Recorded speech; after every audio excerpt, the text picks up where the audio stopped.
Introduction: Why we do hard things last. Amateurs sit and wait for inspiration. The rest of us just get up and go to work. Stephen King. Are you living in chaos because you constantly put off critical tasks until the last minute? Do you feel disorganized both at home and at work? Do you experience feelings of guilt, anxiety, frustration, and a degree of hopelessness with all your incomplete projects? If the answer to any of these questions is yes, you could be trapped in the storm of chronic procrastination. This condition has created a space of chaos in your mind, your life, and your work. As a procrastinator, your systems and level of organization appear unmanageable on many levels. No matter how many times you've promised to do that thing you keep forgetting to do, it just gets shoveled aside for work that is less meaningful, easier, or more fun. If you suffer from habitual procrastination, everywhere you turn you'll be surrounded by clutter in your room, closets, and office area. You know that you should do something about it, but when you try to move forward, you are consumed with overwhelm. This habit of avoiding hard tasks has become so natural to you that you feel trapped in its vices. Like an addict that struggles to break free of addiction, you struggle to do what matters most first. If a task has to be completed, but it isn't enjoyable, you make excuses to explain why you can't do it. I'm too busy right now, or someone else will do it if I don't. As a result, your tasks and projects labeled as later wind up on the top shelf of your never-to-do list. Every time you are reminded of the things you still have to do, yet another orchestrated distraction pulls you away from the task. This cycles into a strong habit of postponing difficult work. As with most rituals, practicing procrastination consistently over the years has made it a concrete habit in your life. You want to say no, but struggle to resist the temptation to become distracted. You're quickly pulled into another direction without you realizing it's happening again. As with any habit in life, it begins with a string of consistent actions practiced every day until eventually, these habits form into an unbreakable chain and become extremely hard to diffuse years later. You default to easy or fun tasks and convince yourself that you are being productive. Although you know what you should be doing, you just don't know how to move forward. In a state of constant immobility, you remain mentally paralyzed by overwhelm and a feeling of helplessness. If this describes your situation, you're in the right place. I'm here to help you. With my system and do the hard things first, we will turn your ongoing self-sabotaging situation around. There is no tomorrow if there is time today. If procrastination, the habit of putting off things that require immediate attention, is having a negative impact on your life, this book will show you how to triumph over the habit and win your life back one small victory at a time. It's time for a change.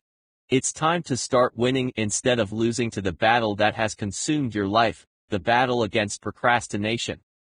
What is procrastination? According to researchers, procrastination is defined in the psychological literature as the practice of putting off impending tasks to a later time, even when such practice results in counterproductive and needless delay.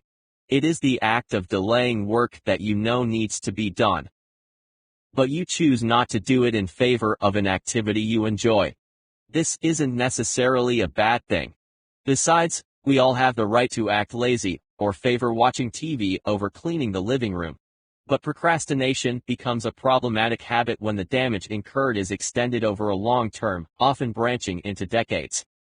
Procrastinating on decluttering your room will not ruin your life. But failing to organize your finances and having to work into your 70s just to pay the bills could be an undesirable situation. You fail to act now, and as a result, end up paying later.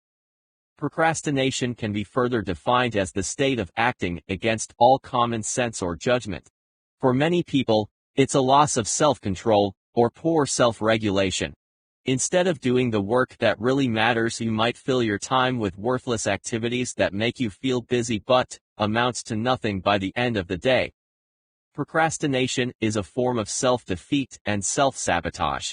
When out of control, it can create chaos and irreparable damage in your life. The primary driving force behind procrastination is the prioritization of short-term mood repair and emotion regulation over long-term achievement and well-being. This means that when procrastinators are averse to a task they don't want to do, they will delay taking any form of action in order to escape the suffering from negative emotions in the present. Who am I? And why I procrastinate? First, I'm not a professional psychotherapist, and I don't have a degree or a doctorate in psychology. What I do have are 50 years of life on planet Earth, and a lot of experiences to share with you that can help you build the greatest version of you. But before we get into that, what I can bring to the table is a lifetime battle with one of the most underrated self-defeating habits there is: procrastination. I love the subject of procrastination for the absolute transparency it has shown me in how I relate to the world. I've thought about this topic a lot, read many books, have taken programs that I never finished, and immersed myself in some great online blog content. Check out Tim Urban at, and having fumbled and failed through my life, still turned out with a pretty good life living in Japan as a full-time author and online educator for personal development. But all that aside, I struggle to this day with my own demons that want to multitask, create massive to-do lists, organize sock drawers, and learn HTML coding while watching YouTube videos. If you can relate to this, you're in the right place. Although I have managed to push through my own struggles and published 15 books to date, so when people say to me, "Wow, you've written so many books," my first response is yes, and I procrastinated on writing every one of them. I'm excited to share this latest adventure with you as I dive into the best strategies and a system that have worked for me over the years. I managed to turn fear into action and chronic procrastination into, well, less procrastination than I practiced before. My goal is to teach you how to fail less by learning through the failures I've made. With all this said, let's dive deeper into this mess and build something together that will stand the test of time. Present versus future rewards. There are many reasons we procrastinate, but the scope of this material is going to provide you with a formula and a system to reduce and control the behavior of delaying. We will cover a list of reasons for procrastination soon, but the most prevalent reason I have experienced is the brain's relationship to immediate versus future gratification. Based on a phenomenon called time inconsistency, according to behavioral psychology, this is the tendency of the brain to favor immediate rewards over future rewards. Let's look at the dynamics between your present self and future self. When you set a goal, saving for retirement or traveling around the world, you are making plans for your future self, and future you values long-term rewards. So, while in the future you can set goals, only in the present moment can you take action. When a decision must be made what action to take now, researchers discovered that while the future you really wants a long-term dream to come true, present you favors instant gratification and would rather watch TV instead of working out, or eat sugar-filled snacks instead of a salad. When a goal such as traveling the world someday is in the distant future, procrastination makes sense. If it isn't happening now, I can continue to dream about it. But the future is rolling up fast, and what we discover is that goal we set for ourselves 10 years ago is now only 5 years away, and then 1 year away. So, what happens?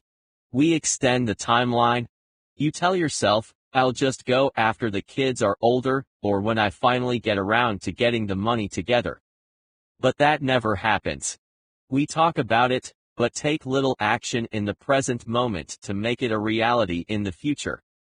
It becomes a continuous loop of planning, extending the deadline, planning again, extending again. When goals lack urgency, it opens the door for procrastinating indefinitely. When you wake up and you're 40 years old, and all the plans you made in your 20s are out of reach, you realize that while you were busy making more plans and talking about it, the years rolled over you. There is a large gap between the time when we complete a task and the time at which we will receive the reward for completing. This distance between the present now and your goal can cause you to discount the value of this reward, which means that the motivational value of the goal will be reduced. It's like a tiny speck on the ocean that appears miles away, and you can barely make out what it is. You don't pay attention to it until you get closer and see that it's a massive tanker coming right at you. I don't want this to happen to you, so defeating the procrastination habit is going to save your life. You deserve to live your dreams today, and that means working now to reap the rewards later. But you can still enjoy the small rewards along the way. I believe that the journey is the reward and the result is the accumulation of all the work you put in on a daily and weekly basis. When you insert balance into your daily life, you are able to enjoy today while assuring your long-distance plan will be fruitful. Imagine where you want to be in 10 years, and the steps you must take today to get there. We're talking about small steps, baby steps, but taking action no matter what. Understanding what James Clear refers to as the present you and the future you relationship is one key to getting started on breaking down this self-defeating behavior. What you need to succeed? As with anything that requires a change in behavior, the best thing you can do is show up every day with a clean slate. This means wiping away past guilt for all the days you've lost because of procrastination and leaning into self-forgiveness.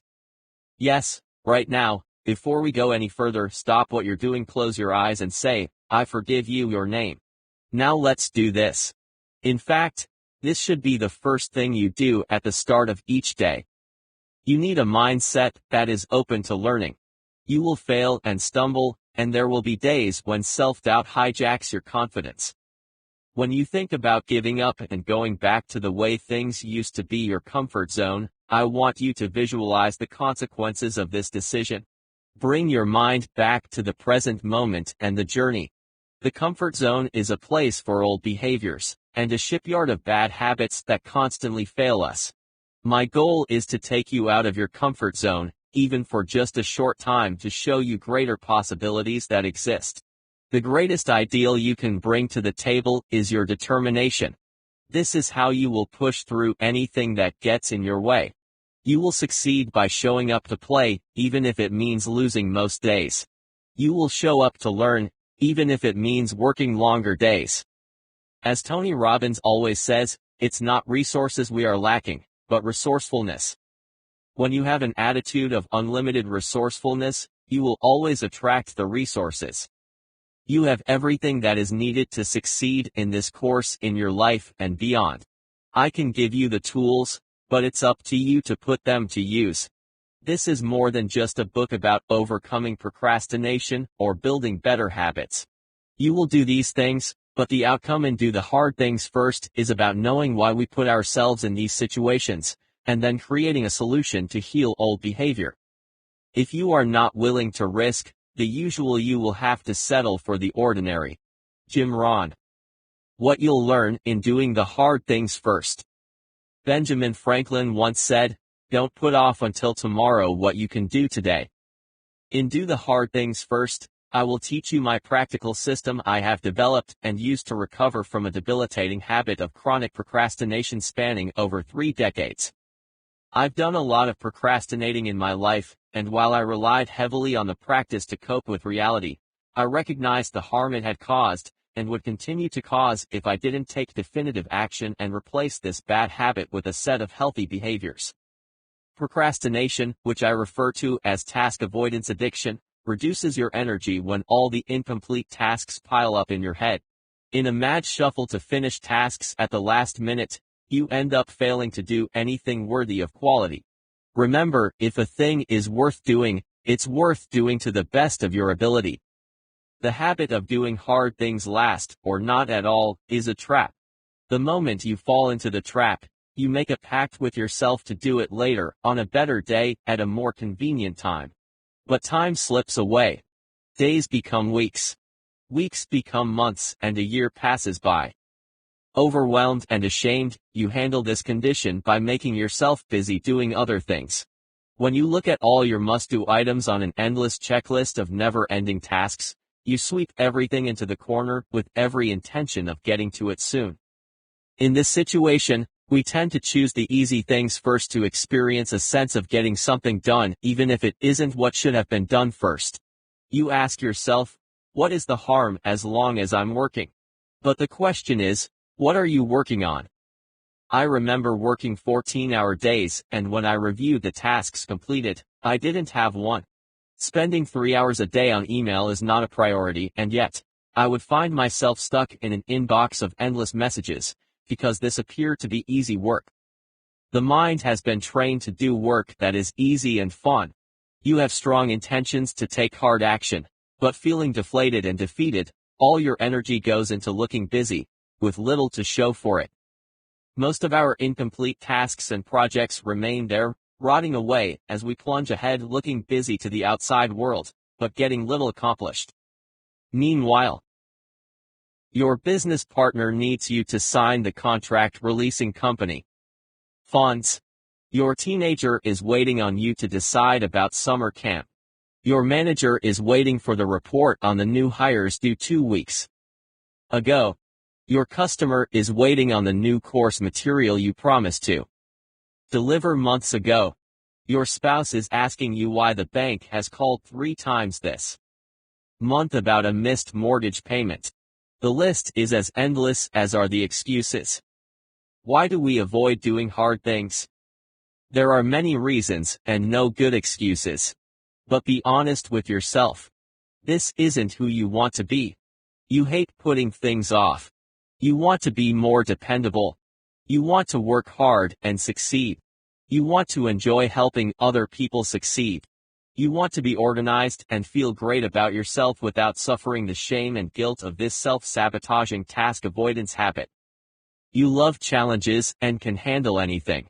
That is why you made this decision to be here to learn a process and systematic set of strategies that can turn it all around. You are capable of greatness, and I'll show you that your procrastination habit is nothing more than a behavior you have mastered. The key to reversing this habit is to practice and implement a new set of behaviors. I'll help you develop a new identity. I'll show you a novel approach to making your hard things a priority instead of a later task. As you will learn in this book, by doing the hard things first, you will gain a new sense of joy and freedom that you have never experienced before. You will reduce and eliminate anxiety caused by procrastinating. And like myself, most of my anxiety stemmed from this behavior. These are big claims, but I speak from experience. As a helpless procrastinator for over 30 years, when I began doing hard things that used to overwhelm me, my life opened up in so many new ways. Challenges I used to avoid, I now enjoy taking part in.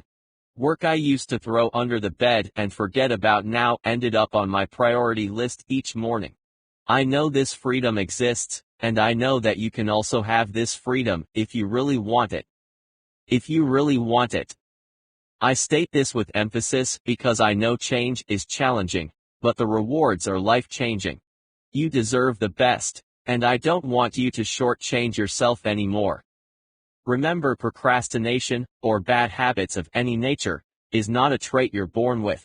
Just like any other ritual, you learned this habit through years of conditioning. You can unlearn this habit too. And you will. I believe in you, and working through the lessons presented in this book, you will become supercharged with confidence as you create joy in everything that awaits. Fear lies at the center of procrastination, the fear of success, responsibility, the unknown, and decision-making. In the next section, I will cover these fears in greater detail. Take direct control of your fear today, and you are taking intentional action towards your goals. This becomes the fundamental change for building the foundations for a great future. In Do the Hard Things First, you will learn specific strategies to build up a list of small wins so you can defeat anxiety and overwhelm. Break your fear of taking action by systematically removing bottleneck time wasters and distraction. Construct your environment to eliminate decision fatigue, create commitment devices, and hold yourself accountable to getting hard work done. Take responsibility for your life and forgive yourself for procrastination. Behavior: prioritize your tasks by laser focusing in on one thing per day and ignoring the rest. Master your priorities by single focusing on what matters most. Train your brain to master attention by interrupting sudden impulse snaps. In this course, you'll learn my structure for managing your day-to-day schedule, and the importance of why you must adopt the mindset of pay now and play later. You will recognize the pattern of your own self-sabotaging habits. You will kill your excuses when they materialize in your mind. You will restructure your destructive habit of task avoidance, and become the best version of yourself, even if you don't know what that is yet. Together, we will figure out what is best for your life plan moving forward, and integrate behavior change one step at a time.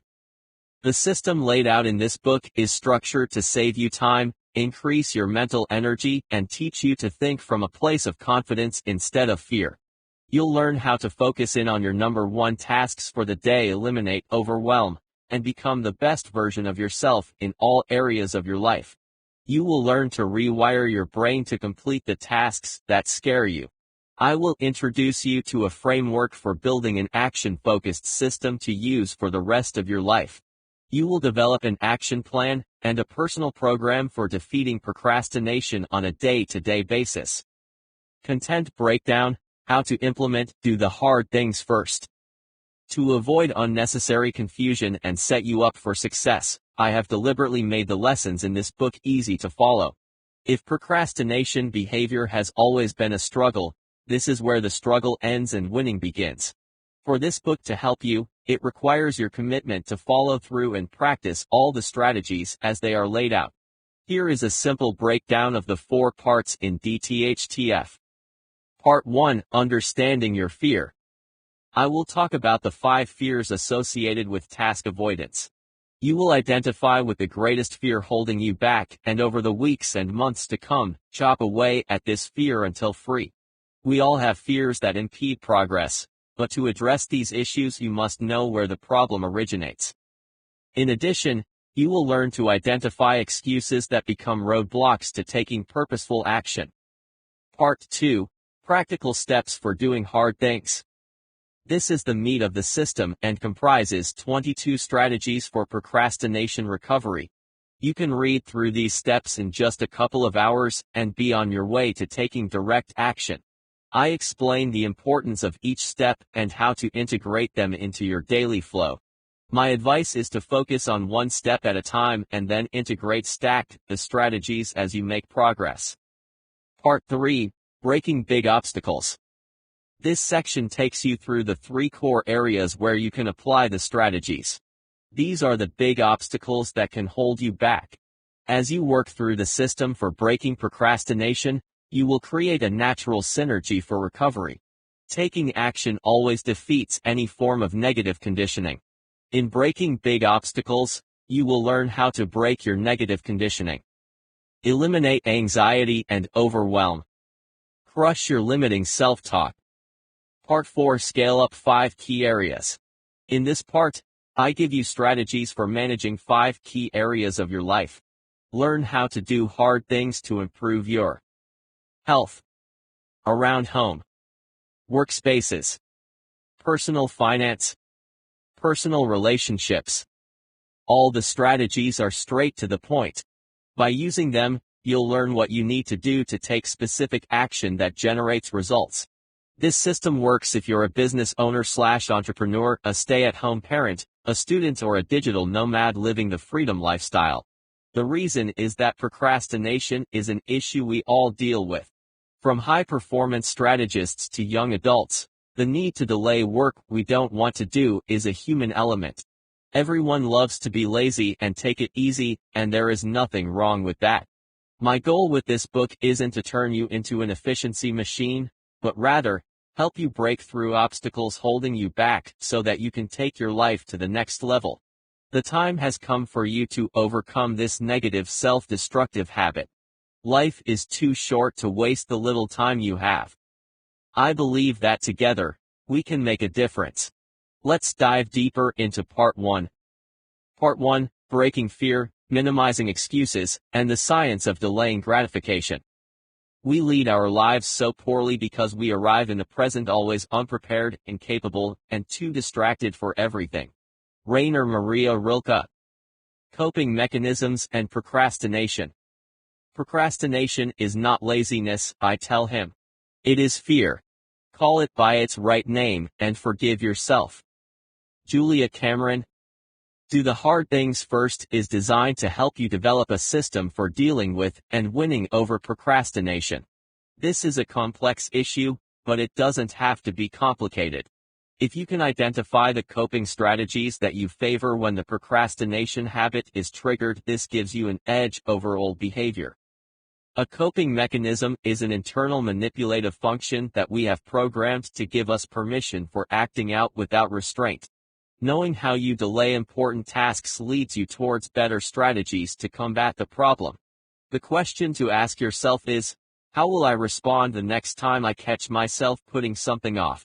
Knowing how the pattern begins is a key observation to turning it around. There are probably various strategies that you have used to deal with procrastination. Coping mechanisms reduce stress, anxiety, fear, guilt, and shame. They work to the degree that they regulate our negative emotions surrounding task avoidance by minimizing the emotional effect of procrastination. In the short term, coping mechanisms carry you through the storm. But eventually, the storm returns someday, and the long-term damage becomes apparent. For example, you delay saving money in the short term, but decades later, you are still working because you have saved nothing. You delay eating healthier now because you want just one more donut, and 5 years later you have diabetes. Coping mechanisms favor the present you to the future you. But as you grow self-aware of the triggers that cause you to delay, you can implement changes to your environment and change routines to begin with. Later we will target the specific strategies for reacting to triggers. As you read this list and recognize your own particular coping mechanism, it raises your level of self-awareness. A red flag will appear when you lean into your procrastination tendency. Read through this list and identify the top 3 mechanisms that apply to you. Give it a rating from 1 to 10 of how strong your tendency is to tap into this mechanism when the urge to delay appears. I have included a set of solutions to help you with each coping mechanism. Coping mechanisms list. 1. Self-isolation. Avoiding others and avoiding letting others know how bad your procrastination is. This could involve pretending that you're able to run your own business, but in reality, your accounting books are a mess, and the more imbalanced it becomes, the stronger you procrastinate on taking care of business. Self-isolation is one of the more difficult coping mechanisms to deal with because you're very self-aware that you're procrastinating. But without effective tools to move forward, you retreat alone into a cave to hide from the shame and feelings of failure. People who cope through isolation build walls around vulnerability to defend against their weaknesses and hope that they are not discovered as a fraud. But self-isolating only works to strengthen the weakness and eventually becomes an emotional escape point. When in fear, run. Solution: use this time to set goals for yourself. Take action proactively without seeking the help or support of anyone. This builds self-efficacy, a term we will discuss in more detail later. To recover from self-isolation, you must learn to 1. Reach out when you need to. 2. Learn to be alone when you need to. Self-isolation is used too often as self-medication. But it simply estranges you further from the truth. And showing vulnerability to people is growth. 2. Distraction. Engaging in unrelated behaviors to distract yourself from the task that you need to complete. This could involve scrolling through worthless social media content, playing video games, or turning on TV instead of working on your project. We will talk about distraction later, but like most people, distraction plays a role in how we work, communicate, and interact with the world. The only distraction you should concern yourself with is your own mind. That is where it begins. For example, it isn't your phone that distracts you but your impulse to pay attention to it. First, your mind has a thought about it, and then you do it. Solution: make a list of the external stimuli that are distracting you. Every time you are pulled away from a task to check or do something else, note what it is. What thoughts did you just have to trigger this? Was it a feeling of anxiety or boredom? Identifying your distraction zone means you can block it. Awareness is key. Knowing that this thing, a device, social media, triggers you to react means you can say no when it happens. 3. Comparison. Comparing your procrastination issues to someone else's problems, or justifying your past behavior to downplay your current actions. This could involve saying that your procrastination is acceptable, because everyone you know procrastinates to some degree, so why am I any different? Solution: run your own race at your own pace. If others are delaying or procrastinating, that is their issue. When you play the comparison game and say it's okay, because they do it too, you're setting limitations. Your only focus should be on making yourself better today than you were yesterday. When you catch yourself in the comparison trap, your focus is on them and not on you. Shift this focus to laser in on your strategy for pushing procrastination aside and getting things done. 4. Emotional distancing or minimizing. You try to create emotional distance by minimizing how much you actually care. This could involve saying that you don't care about how you'll do in the job interview, so you act tough or nonchalant about it. Or you avoid asking someone out because you're afraid of rejection. Your friend asks, "How did it go?" And you say, "I decided she wasn't worth it." Procrastination can be used as a form of avoiding situations where there is a risk of rejection or the chance of failing. Instead of trying, you blow it off and make like it's not a big deal. But beneath the surface, you feel a sense of loss. Solution: failure is a fear everyone struggles with. But you can overcome this by asking yourself, how would you act if you knew you couldn't fail? What would you ask if you knew you couldn't hear no? Who would you approach? And what would you request? Being told no is a good thing because it conditions us to continue asking when we are turned down. There is no such thing as a magic door that is opened for everyone at all times. Don't minimize your importance or self-worth by brushing off opportunity. 5. Denial. Pretending that you're not actually procrastinating by engaging in unnecessary activities instead of working on the task that you should work on. For example, this could involve calling your friends or texting people to get motivation from reaching out to others. You might say, "I have to call Steven before I start this thing." Your conversation with friends continues for hours, and then you're out of time. Solution: you are an intuitive human. When you put things off, even when you try to ignore it, you know this. Listen to the voice inside of you that is raising the anxiety flag. Your anxiety is triggered when you think about doing a specific task.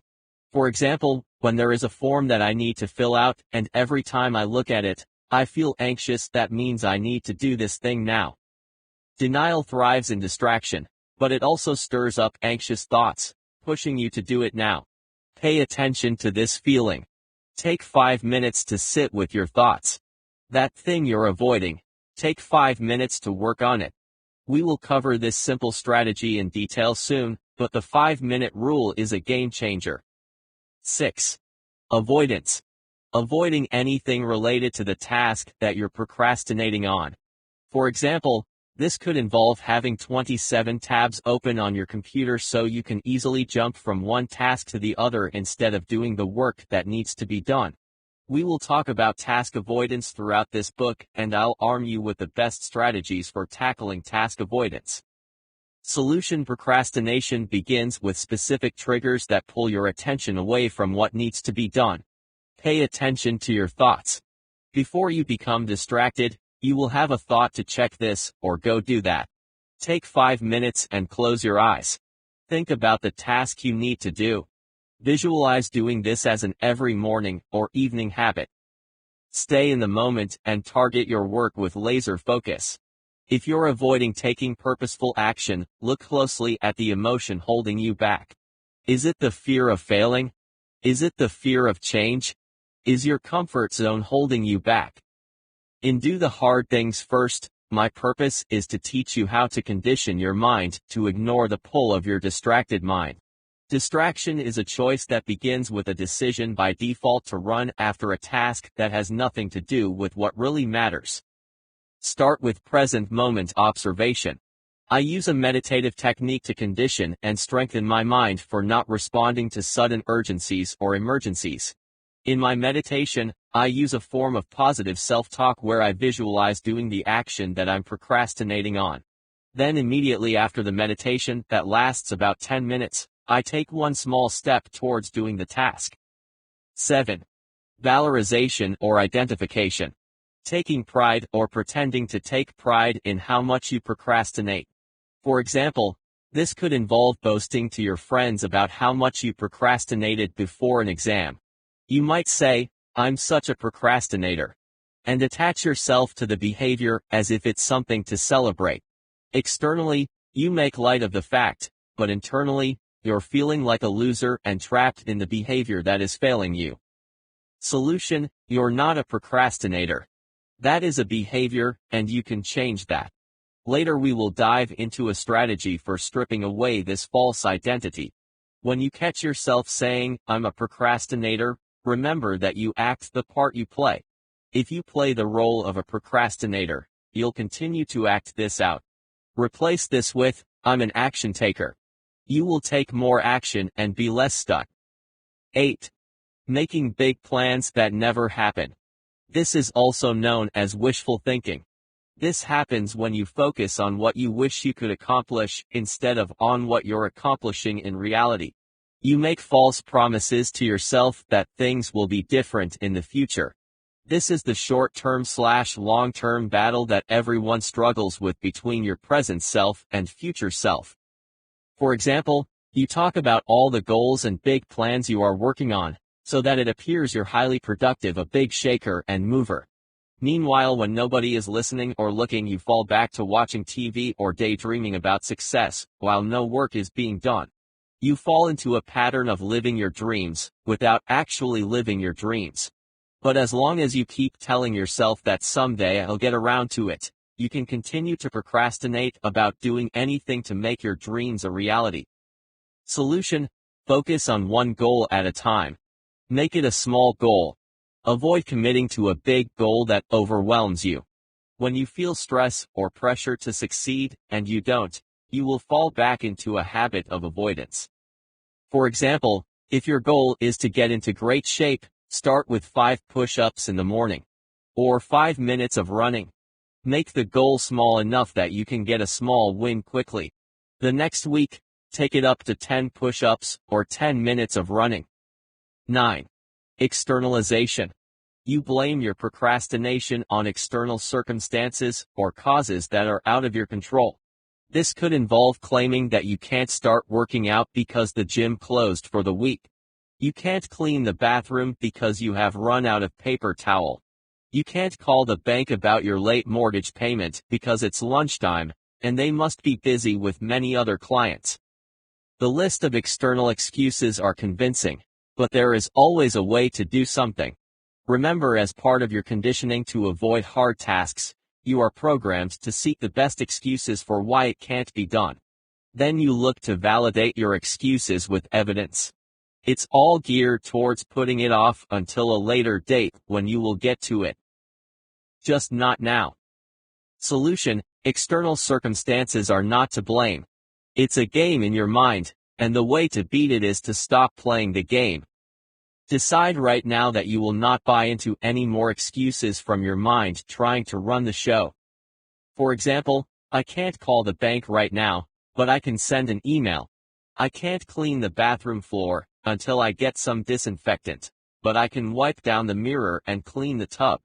I can't bike into the city for exercise because my bike is broken, but I can take the bus halfway and run the rest. Break it down to the smallest action you can take. Even if you can't complete the project or task 100%, what can you do? 10. Self-blame or rumination. Criticizing yourself for your procrastination and for your inability to achieve your goals. For example, this could involve watching hours of TV and feeling guilty for being not motivated to do anything.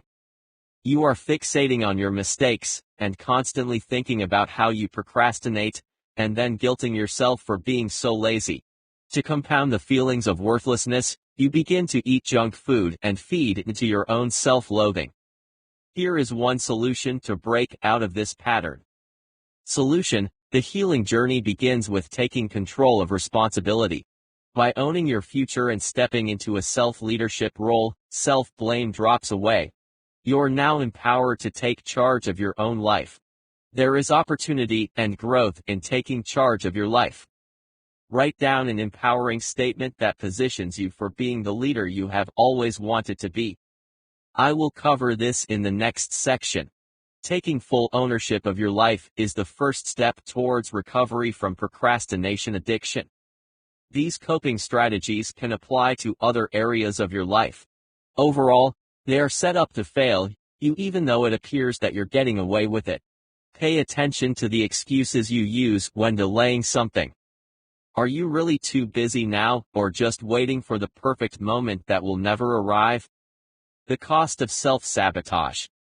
The really happy people are those who have broken the chains of procrastination, those who find satisfaction in doing the job at hand. They're full of eagerness, zest, productivity. You can be too. Norman Vincent Peale. Comfort, sabotage, and escapism. Putting off doing the hard things first almost destroyed my life. Although this sounds extreme when we avoid doing the things that cost us our health, time, money, careers, and reputation, it can cause disaster. While you have the immediate gratification of avoiding the tedious and uncomfortable task, the long-term outcome is living a life filled with fear, regret, and anxiety. The payoff has no logic, and yet, the chronic procrastinator will lean heavily into delaying hard tasks. When you become prone to taking the easy path, you create the habit of preferring instant gratification rather than looking for long-term success. When you pay for things out of the necessity to avoid doing the hard things you don't like, I call this extreme procrastination. So, why are hard things so difficult to do? Are you lacking motivation? Are you just lazy? Do you need to reset your priorities? Do you fear failure? In fact, it's a combination of all the above. The obstacle is your mindset pushing up against the difficult task you are trying so hard to avoid. By resorting to extreme procrastination, you choose comfort now over comfort later. You play now, but end up paying later. Choosing escape removes the pressure to get it done now, but subconsciously you carry the burden of the uncompleted tasks around with you. This burden becomes a shackle with weights tied to self-esteem, confidence, and competency, dragging you further down. There is a heavy price to pay for living this way, and the bill is heading your way.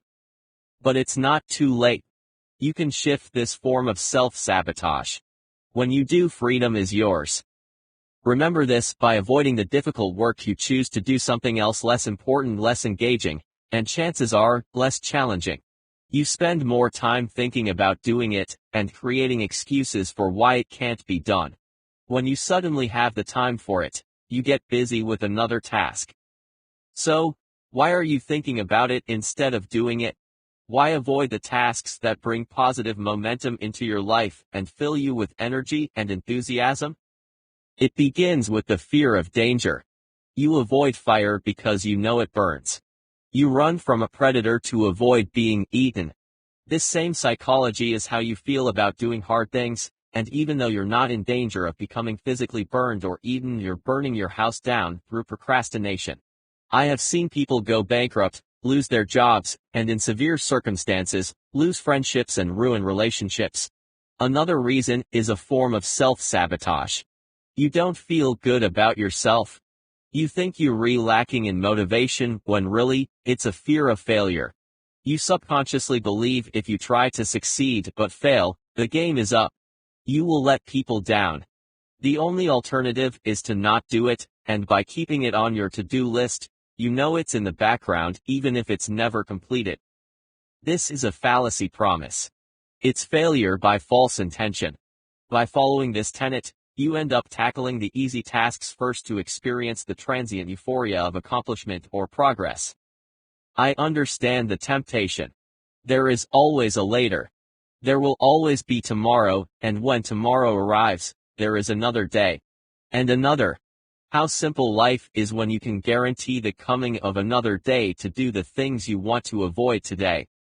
Meanwhile, the difficult things that actually make a difference take the backseat as important projects remain unfinished, important papers never filed, and broken things just stay broken. My friend, this is a fallacy. It is the first lie we must expose when our minds convince us that doing this hard thing tomorrow is somehow better than doing it today. It's time to get honest with who you want to become. Never think it's hopeless, or that you're a special case. I've seen the worst, beginning with myself, and I've come to experience that we all can remove old behavior, build new habits, and create change. And we can do so at will. I mastered the art of instant gratification many years ago, during elementary school when I struggled with studying and doing the work. I remember tossing my homework into the corner Friday night, and trying to grind it to the finish Sunday night, or Monday morning just before class. This became my habit, until eventually, I stopped doing homework altogether. I know, we have all been there, and leaving your homework until the last minute isn't such a big deal. But over the years, you turn into an average student when you could have been an outstanding student. You become a mediocre employee doing menial jobs when you could hold an executive position, making 6 or 7 figures a year. You end up doing a job you hate because the job you really wanted is reserved for people who will do the difficult tasks to earn the promotion. What looks like a nasty habit is really a pattern of self-defeat that sticks with you. Yes, my habit to procrastinate and do the hard tasks last wasn't isolated to elementary school. Decades later, it showed up in critical areas of my life. Mismanaged finances, reports and applications never filed, or projects half-finished and left to complete in the last minute. Relationships that would break apart because I avoided communication, and my line of credit destroyed when I forgot to pay the bills. The end result was high stress, insomnia, paralyzing fear, and the inability to manage life's basic tasks. I would come up with excuses to explain why I couldn't finish things. Oh, that was today. I thought you said it was next week. Despite the many emails I received about the deadline. Yes, I'm just wrapping it up now. Although I haven't even started the task. I was sick all this week and couldn't get to it. I was perfectly fine but watch TV to avoid tackling the hard tasks. I've never done this before. And I have no intention of learning. Because I fear I might fail. I just don't have the time for it now. But I spent yesterday playing tennis. Your list of excuses is endless, but you've used them so many times the default to procrastinate isn't just a habit for you, it's become a way of life. You have mastered it so well that the thought of being someone different, a person who does hard things first, is reserved for people who are motivated, smarter, and real go-getters. As you work through your hard things to-do list, think about the cost of not doing the difficult tasks. Consider the various areas of your life. Here are 5 key areas that may require your attention. 1. Business and work. If I don't make progress on this project, I will disappoint my coworkers and manager who placed great faith and trust in me. 2. Relationships. If I don't have a conversation with my wife about our future, she will become disinterested, and have the conversation with someone else. 3. Health and wellness. If I don't lose weight and reduce my fat, I'll gain more weight, which will make me sick. If I get sick, I won't be able to work properly, I'll be less productive, lack energy, and my life will become stagnant. I don't want this. 4. Finance and investments. I've been working for 10 years, and only have $100 in the bank. If I don't start a savings plan today, 10 years later I'll be 10 years older with zero money. 5. Personal productivity. If I don't clean up my files, I'll become so disorganized that I won't be able to find anything. This will lead to mental exhaustion and build anxiety in my life. This would be a terrible way to wake up every day. I don't want to pay that price. Here is what you can do right now. Make a short list of the 5 key areas in your own life. These probably include a few I've already mentioned. Now, as in the examples provided, write down the price you could end up paying if you cannot take purposeful action and do the hard work without delay. It's time for you to stop paying for procrastination. It's easy to consider delaying difficult tasks as nothing more than a bad habit. When you look at the situation, you can see the ways you minimize priority tasks while prioritizing the non-critical ones. Procrastination is the act or habit of putting off something to a future time. It involves delaying what needs to be done, usually because the task is unpleasant or boring, or simply because delaying is an option. By putting something off until a later date, you fall for the illusion that you are getting away with something.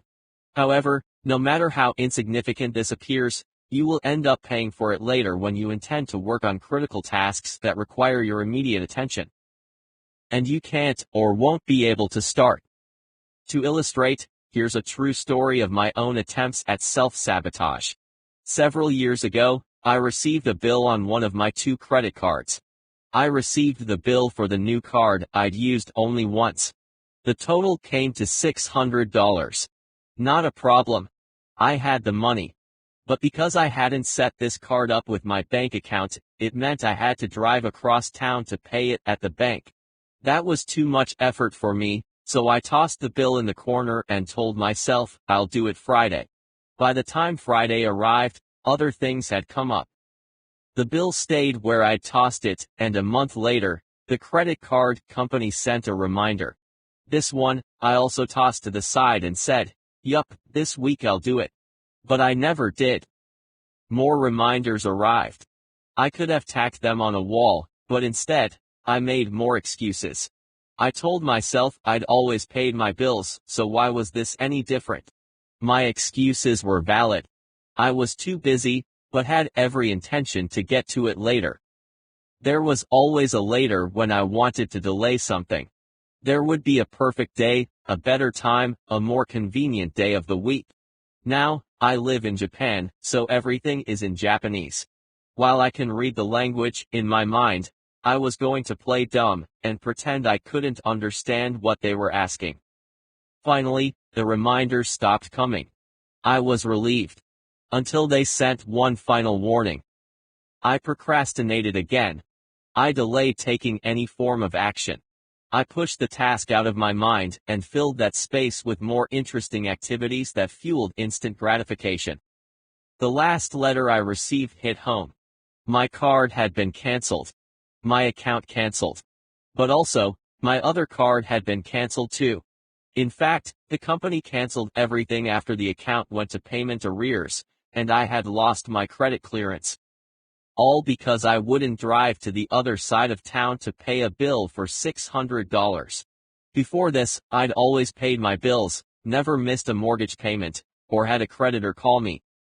But this particular case was different. It was deliberate self-sabotage. It could have been avoided. I immediately felt regret, shame, and blame. How could this happen? How could they do this to me? With my credit now in the arrears, like the raft that drifts too far down the river to avoid the falls, disaster had actually arrived. The damage done. I had delayed to the extent that it was out of my control. But this wasn't just about getting a credit card canceled. Over the years, it compounded into other difficulties. I couldn't get any more cards, couldn't take out a loan, and when I traveled overseas, I had to find hotels that would accept cash or use a debit card. I had really screwed myself. But afterwards, I continued with the same patterns. I was locked into a habit that was holding me hostage. The habit of do it later, play now. I would delay the task and then deny it actually existed. I continued to put off other things too. For example, I put off filing for taxes. I would wait till last minute and then need an extension, which costs money. Applying for kids' overseas passports. As a result, I couldn't take my kids overseas. Setting up an online financial business account. As a result, I couldn't track my expenses. Setting aside time for writing. So, I published nothing for almost 1 year. Fixing the bedroom door handle, which was broken for 3 years. Talking to my wife about our children's future.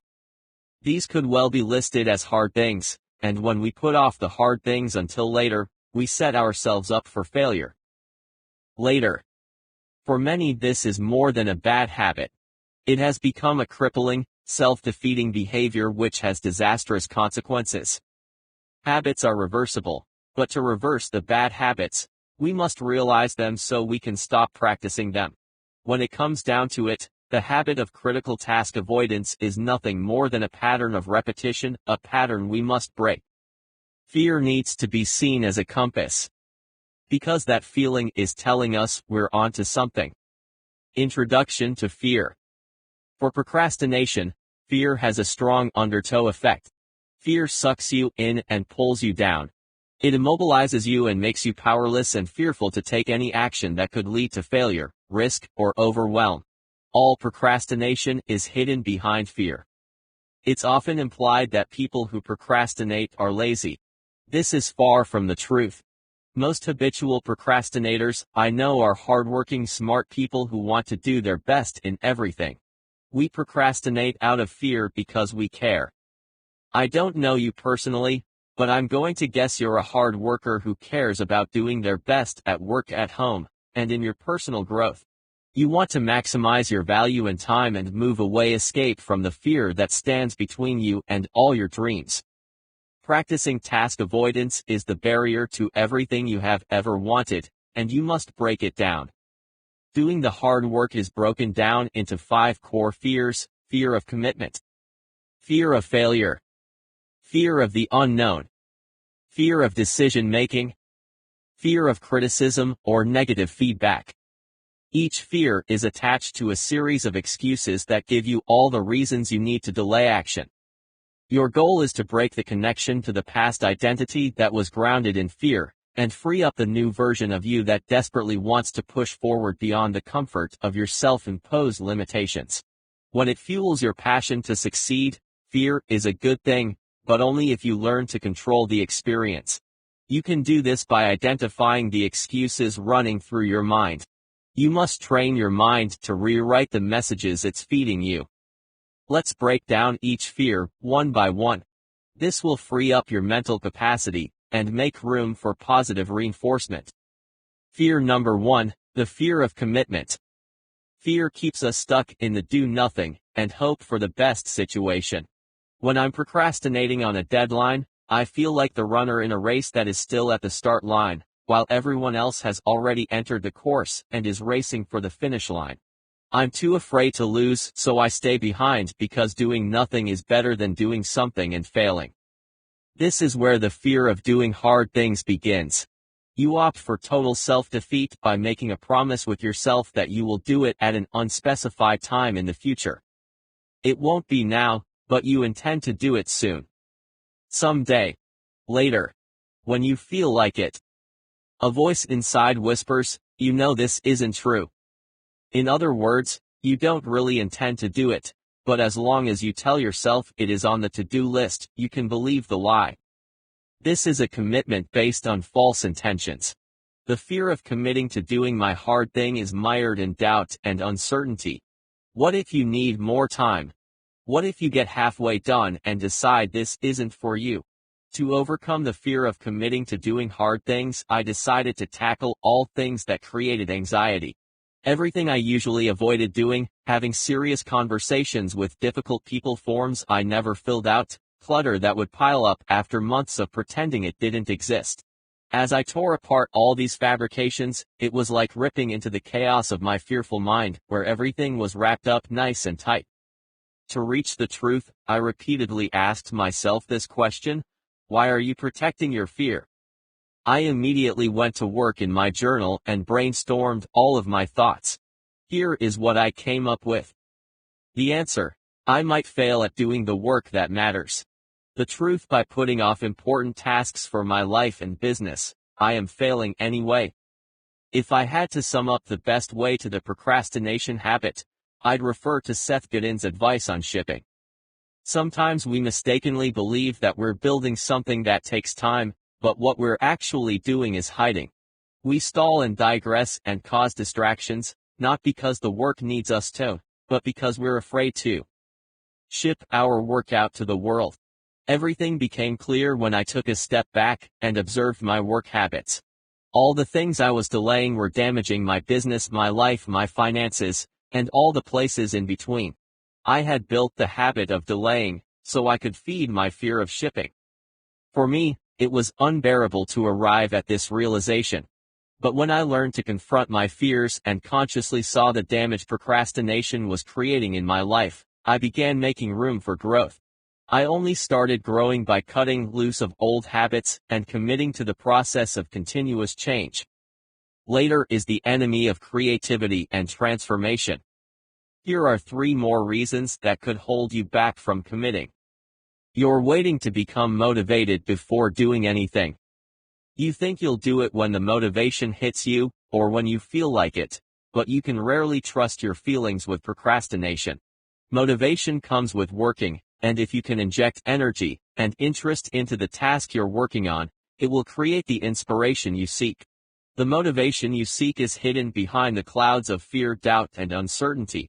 Motivation is a creation, and you generate motivation by taking intentional action. I discovered that, by getting busy, I increased my energy in the work, even when I wasn't thrilled about starting it.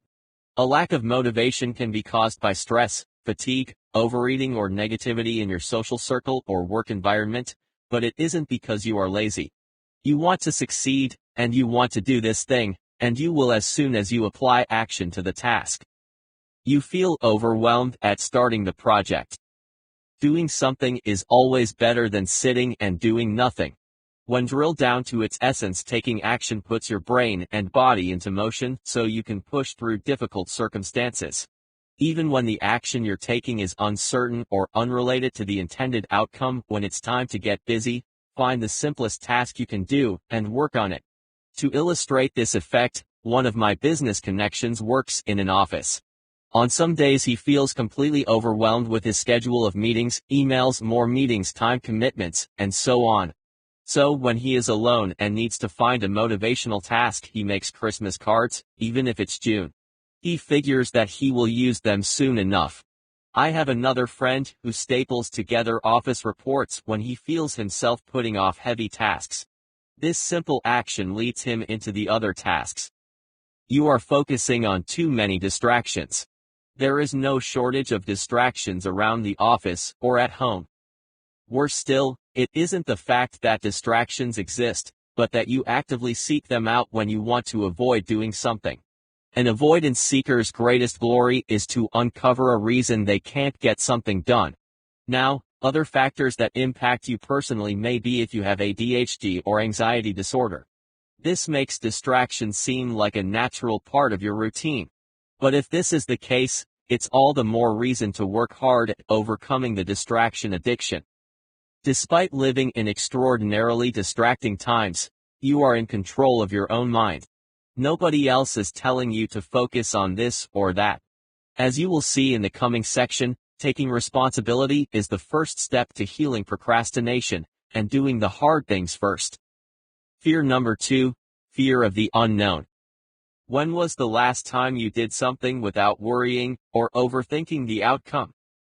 One of the core reasons we put things off is fear of the unknown. It's perplexing to try to understand why someone would wake up early every morning, get dressed, and go to work in a job they hate. It makes no sense why you would stay in a toxic relationship or live in a town with no jobs, so you take whatever you can get. Many of our choices boil down to a deep-seated fear of the unknown. It's the mystical place that lives beyond our comfort zone. It's the place of uncertainty and change. It is everything you imagined it could be, and everything you can't imagine. Embrace your fear of the unknown. I now live in Japan, but before coming here, I had a comfortable life in my hometown of Canada. I had no reason to leave. I could have stayed there forever, enjoying the quiet life and working in the local factory. There would have been nothing wrong with that, of course. However, with a relationship that was moving closer towards marriage, one day, I decided to leave. Something had always pushed me to explore more of what was out there, and I knew that to find what that was, I'd have to leave. I made the decision to do just that, and 6 months later, I boarded a plane bound for the Far East. I couldn't speak the language, could barely hold chopsticks, and I was flying to an Asian country to experience something that most people would never see. After arriving, I set myself up with a job and, although many people believed I'd lost my mind, something inside told me I was living a dream. I had crushed the fear of the unknown, and I welcomed each day with anticipation. I often wondered what I would have missed if I had never made the leap. The fear of the unknown will always be an obstacle if you try to predict the outcome of an action. It's easy to predict the known. But the unknown is the other side of this fear. Now, you don't have to move to the other side of the world, but what are you putting off deciding that could change everything? Here is an actual story to illustrate what I mean.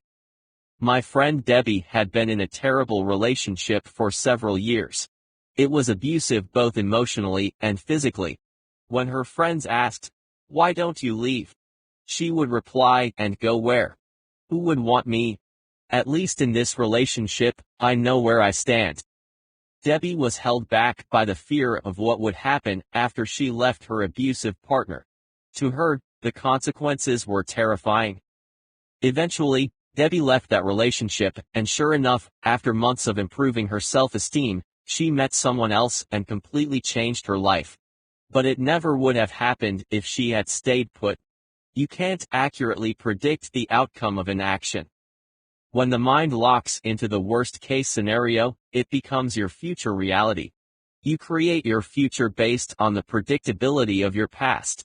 As the saying goes, if you continue to do the things you've always done, you will only get what you've always got. What happens when that thing you've been putting off suddenly demands your attention? Will you ignore it, or do what must be done? As you consider this question, ask yourself, what are the consequences if I do nothing? What opportunity could I be throwing away? By not doing it, you are not getting away with anything. In the short term, it might appear that way, but this is an illusion. It's a lie that you tell yourself. Ask yourself, what are the consequences of not looking for a new job? What will I lose by staying in the same place doing the same thing surrounded by the same negative environment? You must visualize the life you want to lead, and not what is expected of you. You can change your life, but only if you take charge and lead the way. Nobody will step in and do what is best for you. The unknown is waiting for you to jump in and discover all you can be. But you must trust yourself, and start your journey. Although I have always struggled against procrastination, the best decisions I made always came about when I trusted my gut. I couldn't always explain why I had to do something, but if it comes down to living a predictable lifestyle, or exploring the depths of my own potential, I'll always take the latter. The unknown is on the other side of this fear. Break through it by making what you really want clear. If you want to try something new, but you're afraid to do it, because of harsh criticism or nobody has ever done this before, that is precisely why you should do it. But only if your gut instinct is guiding you. Tap into this energy, and believe in the direction it wants to take you. One of my regular practices is to sit down and imagine where I intend to be in 20 years. I visualize the life I am living because I jumped into the unknown and lived an uncommon lifestyle. What about you? Where will you be if you jump into the unknown? Conversely, where will you be if you don't live in the unknown? Fear number 3, the fear of discomfort. If there is one reason procrastination and avoiding difficult things is so prominent in our lives, it is the obsession to avoid discomfort. If you can beat this obstacle, this frame of mind, you are taking the battle with procrastination to the front lines. To do this, you must train your mind to lean hard toward discomfort. If procrastination is a habit, it's because you are trained for living in a zone of comfort with habits that support this behavior. Why do you think so many people live in the past? Why do we continue to engage in behavior that leads us towards failure? Taking the leap from comfort to discomfort is scary, but it is only the first step. There will be many more challenges on the way, but as you push forward, you build courage and confidence. With each step, you make gradual improvement in both old habit and behavior. Change creates discomfort, but this is temporary. Don't give up when you fail to get the result you were expecting. Most people fail to change because they fail to change.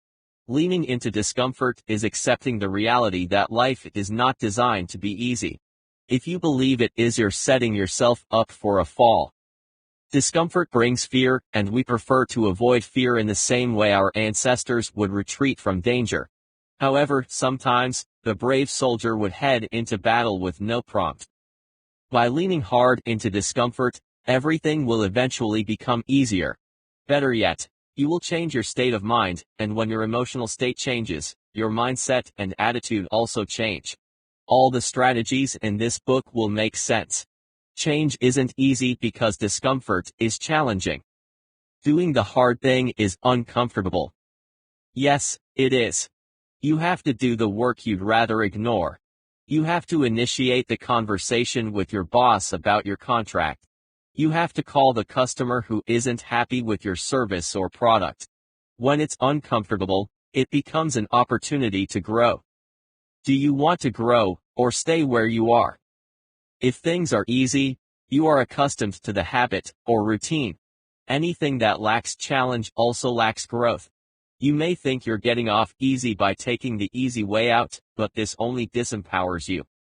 By doing what is uncomfortable, you break the habit of procrastination, and move forward with the task. Face your fears, change your gears, and dig in for hard work. Here are 5 practices for leaning into your discomfort. Make them a part of your routine. Break the resistance that stands between your mind and doing what needs to be done. We have already covered several of these strategies, but let's bring everything together here. Reduce sedentary tasks.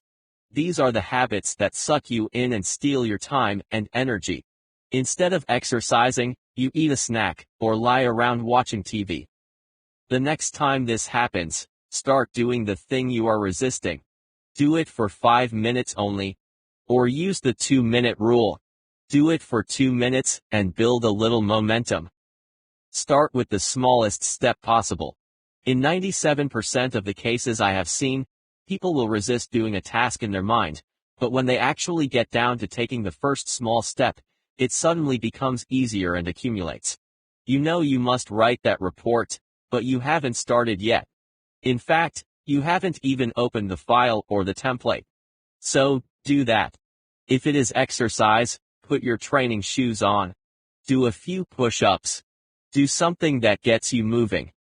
Energy builds more energy. Do it in small doses.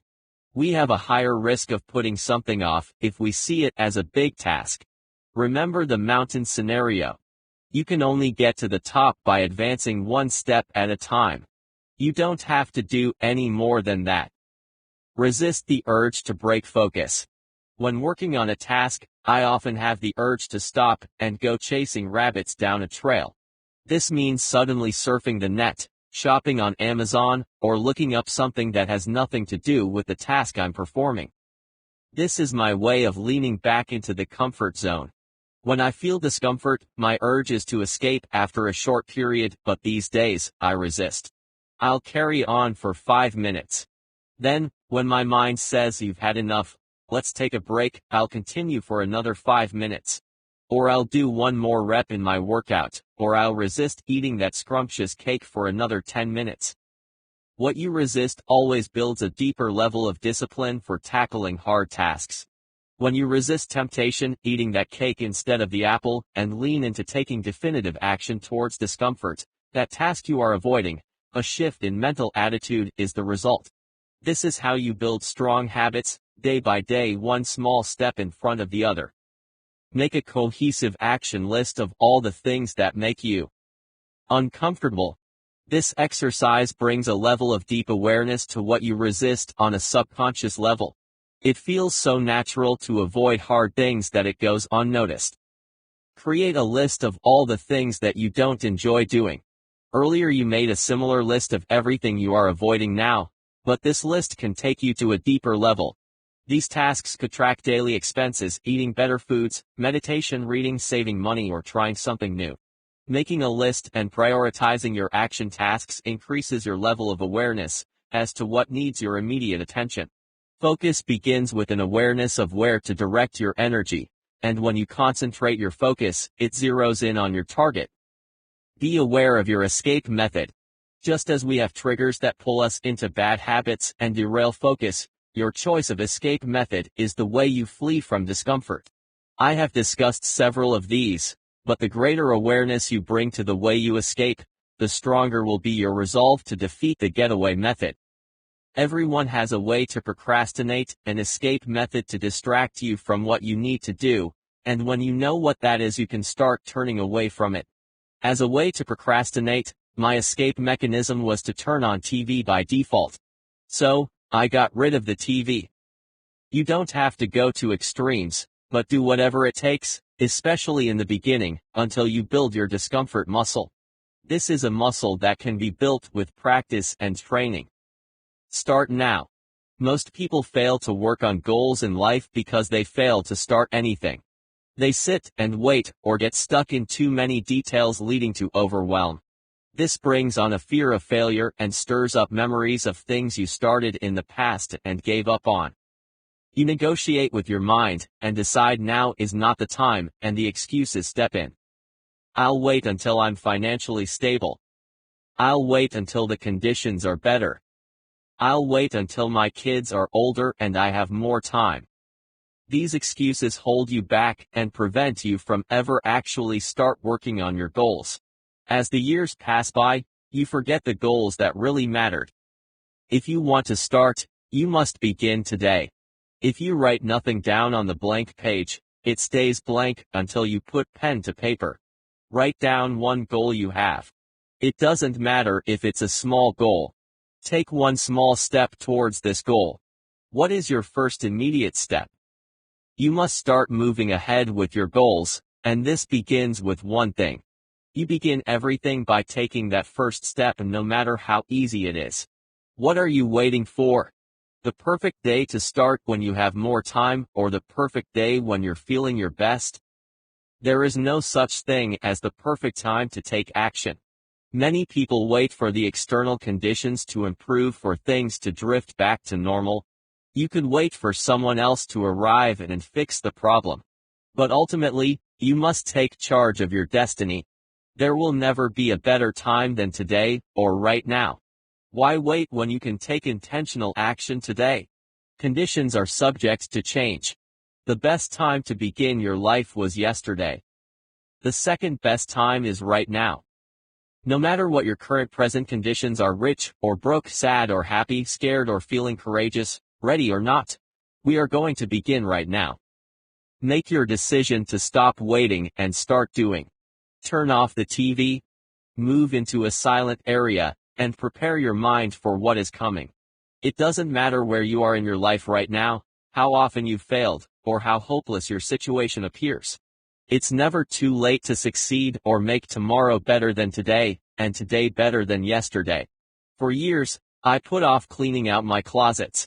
When I looked at the stuff inside, I just closed the doors. One day I asked myself, what is the simplest thing I can do to get started? I threw away one thing. The next day, I threw away another box of junk. I continued to take one thing out of the closet every day, just one. A few weeks later, I'd emptied the entire closet. By doing one thing a day that only took less than a minute, I could start and finish the task. You can do the same thing. Don't wait. You'll regret it. Begin working on your difficult obstacle today. When you complete this goal, start working on another. Momentum begins with the first step. Begin with the simplest task possible. Break it down into a task that takes 1 minute. You can go simpler and make it a 30-second task. Ask yourself, what's my next immediate step? Start as easy as possible. Make it a small habit. Make the action so easy that you can't fail. Fear number 4, the fear of decision making. Most of our procrastinating behavior is built around the excuses we tell ourselves. They are the internal lies that keep the behavior active. When you decide to delay something, the decision is based on the excuse you're selecting at that time. Every excuse damages self-esteem, lowers self-confidence, and makes it easier for more excuses to move in. The procrastination habit compounds over time. It becomes easier to avoid everything difficult. If you can break down your excuses, you will drill into the core of the monster. By piling up the excuses, you put up barriers to your progress. Listen to the thoughts you're creating when you procrastinate. What false promises are you making to yourself? What reason do you create for not doing it today? Do you really believe that your situation is so different from everyone else? Do you believe it's too late to change? It's never too late. Right now, you are always in the best position to change your life behavior, habits and circumstances. However, if you continue to believe in the lies, eventually, it will be too late. You deprioritize the task and make a promise to do it later. This is the number one excuse I have used for decades to delay everything and anything. I promise myself to do it later, but when later arrives, I make another promise to do it next week. Next week becomes next month, and next month becomes next year. Pro tip: the future will not be better than today, unless you make changes today. Your future reflects what you do right now. Your behavior at the moment is who you are becoming in the future. We may delay and avoid taking action because we don't feel we have the competence to do a task or decide. We feel others will look down on us or we will upset them if we do poorly on a task. We want others to value us, so we procrastinate because we don't believe we're good enough to achieve without losing face. However, we are often our own worst critics, being overly critical of our performances and doubting our ability to get things done. Being perfect or free from error won't make others love us. Acceptance comes from within. We must break the illusion that we are winning by avoiding intentional action. In the mindset of a chronic procrastinator, you always win now, by receiving an immediate sensation of freedom and euphoria. Everyone has reasons for putting off certain tasks. Some people are great at paying their bills right away, yet they avoid setting up a savings plan. Someone else can clean their office and it is organized and spotless, but when they go home, throw their dirty clothes in the corner and forget about it for weeks. When the laundry is touching the ceiling, then they think again about doing their clothes, but they push it back another day when a more interesting task shows up. If the task you should tackle is challenging, doing an easier task is less risky. This creates less fear, less stress, and overall is less overwhelming. The result: less success.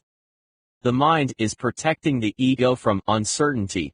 We don't want to feel as though we don't know what we're doing. We don't want to look stupid. We don't want to feel overwhelmed. We don't want to feel as though we're not good enough, and we certainly don't want to feel like a failure or a disappointment to our family, our peers, or our community. So, we decide to do nothing. We sit on it. By doing so, we're protecting ourselves from shame.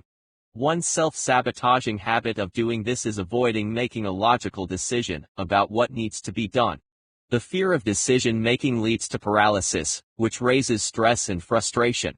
Not deciding is still deciding. You're deciding to do nothing, and leave the outcome to chance. I have made many decisions that failed. When I say I failed, I mean that I didn't get the outcome I wanted. My expectations were not met. The risk didn't work out in my favor. Not making a decision is the same as deciding to do something and failing at it.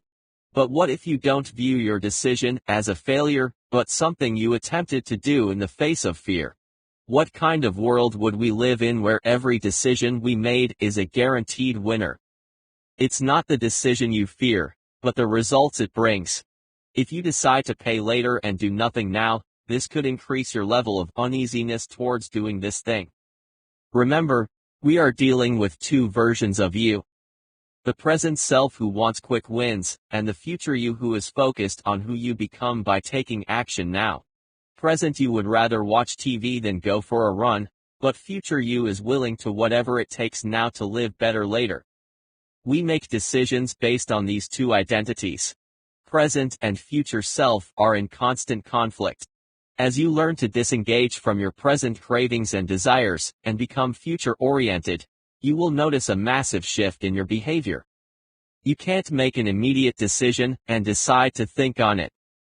Whenever I was planning to procrastinate, I would say, "Let me think about that." I would then walk away, but never give it another thought.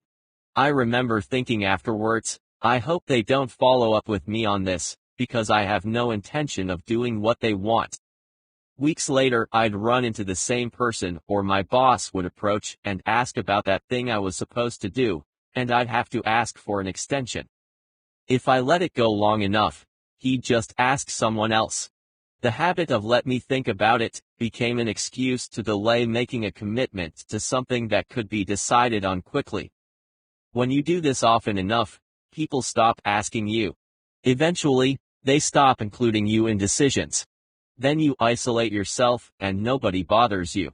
This could work if one of your strengths is a deliberator and you need more time than the average person to decide, but for a procrastinator, it becomes an excuse to avoid doing the task altogether.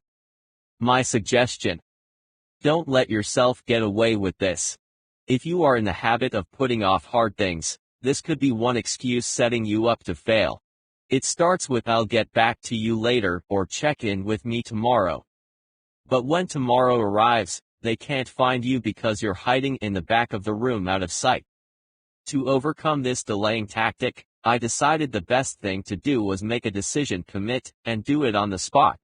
My decision would be either a yes or no. It didn't matter what the outcome would be, or if I would regret it later. I simply made a concrete decision. A decision to act had to be made, and I would make it. This was one less thing to think about, which opened up space in my mind for more creative and elaborate ideas. You get busy doing a low-priority, easy task. Doing effortless tasks gives you a false sense of accomplishment. You can do these things quickly, e.g., responding to the last 10 emails in your inbox or moving papers around from one drawer to the next. You seek quick wins that pay off now and give you immediate gratification. Fear number 5, the fear of negative feedback. People procrastinate because they are afraid of being evaluated or because they are afraid of receiving negative feedback from others. When I was in school, one of my greatest fears was getting back the tests I knew I hadn't studied for and most likely failed. I procrastinated to study for anything, and this habit would eventually feed into a system of self-sabotage. I became very skilled at setting up my own failure. With every test returned, I was guaranteed a C, or just a plain F. School was much easier when you can predict your own success or failure. But what I feared was the repercussions of criticism from others. It wasn't failing the tests that really bothered me, but the look on the teacher's face that said, "Here you go again." It was the fear of criticism from my parents when they found out I was flunking through my senior year just after making it through junior high school. I was really feeding into everyone's expectations. They expected me to fail, and I gave them what they wanted. The fear of feedback, even if it is constructive, can lead to irrational behavior regarding procrastination. This fear causes us to hold back from giving it 100%. Or, as I told you in the story, you become so accustomed to failing that you sabotage yourself. This fear can live outside of your boundaries. You search for external validation from your environment that what you're doing is okay. To use a display of art as an example, if they like your painting, you feel successful and it validates your need to create more. If someone, or the majority, disapproves of your craft, you might never pick up a brush again. For example, someone might delay publishing a blog post, or a book, because they're worried about what other people are going to think about it.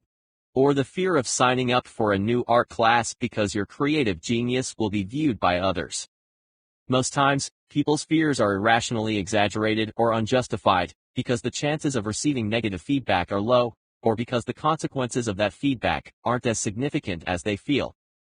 Feedback is a learning curve, and it won't always be communicated in a flowery way. Some people will give you positive feedback that you can take away to make improvements on. Other feedback is more critical and it will hurt. But nothing is perfect or done to everyone's liking. The Mona Lisa is one of the most famous paintings on the planet. Yet, according to polls, 23% of the people who have seen the painting are not satisfied. They were expecting something bigger. Harry Potter is the best-selling book series on the planet, and on Amazon 84% of the reviews are 5 stars. Your life is a life in progress, and welcoming feedback from your teachers, peers and friends is a good thing. But if it's perceived as an attack on character, I suggest reframing how you perceive and accept feedback. It's not the critical murmur that's the issue, but how it is received. If you grow up in an environment where criticism is harshly dished out, this affects the level it is received. People who are dealing with sad social anxiety disorder might be more sensitive to any kind of feedback and push back when it's given, even constructively. Now, for procrastination, you might hold back on making that phone call, applying for a new job, or taking on a challenge at work. Your mind begins the loophole of negative questioning. What if they don't hire me? Is there something wrong? What if I make a fool of myself in front of everyone? Will they brand me as incompetent? When you believe the worst about yourself, it fuels the avoidance addiction to stay away from anything that can cause you harm. As you know, when there is danger near, your ageless instincts kick in to protect your life from danger. There are 3 strategies I can share with you to recover from the fear of criticism or feedback. 1. Be aware of your avoidance tactics. With criticism, a strategy of avoidance is damaging your future. Aristotle once said, "There is only one way to avoid criticism: do nothing, say nothing, and be nothing." You must realize that avoiding criticism makes you weaker. It's not the criticism that injures you, but your reaction to it. This habit of task avoidance means you are withholding your gifts from the world.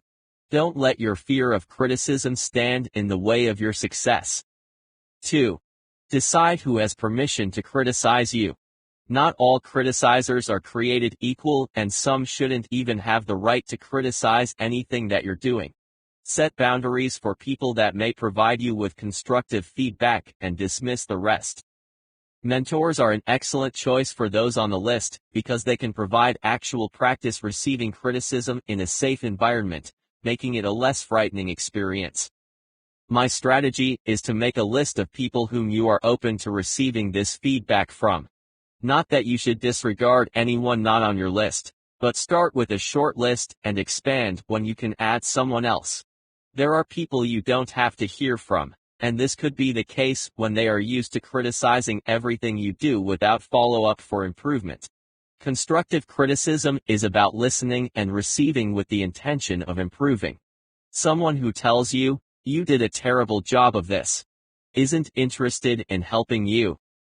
Focus on learning and improvement, not external approval. When you adopt this philosophy, you're drawn to criticism as a positive tool that helps you grow, instead of avoiding it as a source of rejection. Consider what is constructive about criticism, find the nugget of truth in it, and let it elevate you to a greater level. Reframe criticism as a method to help you scale up and become greater today than you were yesterday. Turn towards the voices that are feeding you to help move forward. When it is your turn to deliver feedback, you can provide constructive feedback to someone else when intending to help that person. Taking control of your procrastinating mind. When I could identify with my fears and recognize that the greatest enemy in my life is my own mind, I made a promise to myself from that moment. I would no longer be scared to do hard things. I would do all the things that were hiding in my closet, under the bed, and in every dark place of my mind, where fear protected my comfort. If the mind really is the greatest asset we have, let's turn this weapon into a useful tool for success instead of failure. At the end of the day, how you live your life comes down to how you manage your mind. We must resist the temptation to listen to the lies of the mind, which is the ego protecting the barriers. Fear becomes courage when you overcome it. You will always be afraid. We do not defeat fear as though it were an enemy in battle. Rather, we confront this fear, and instead of negotiating for peace, we simply say, "I'm taking over the castle. Now step aside."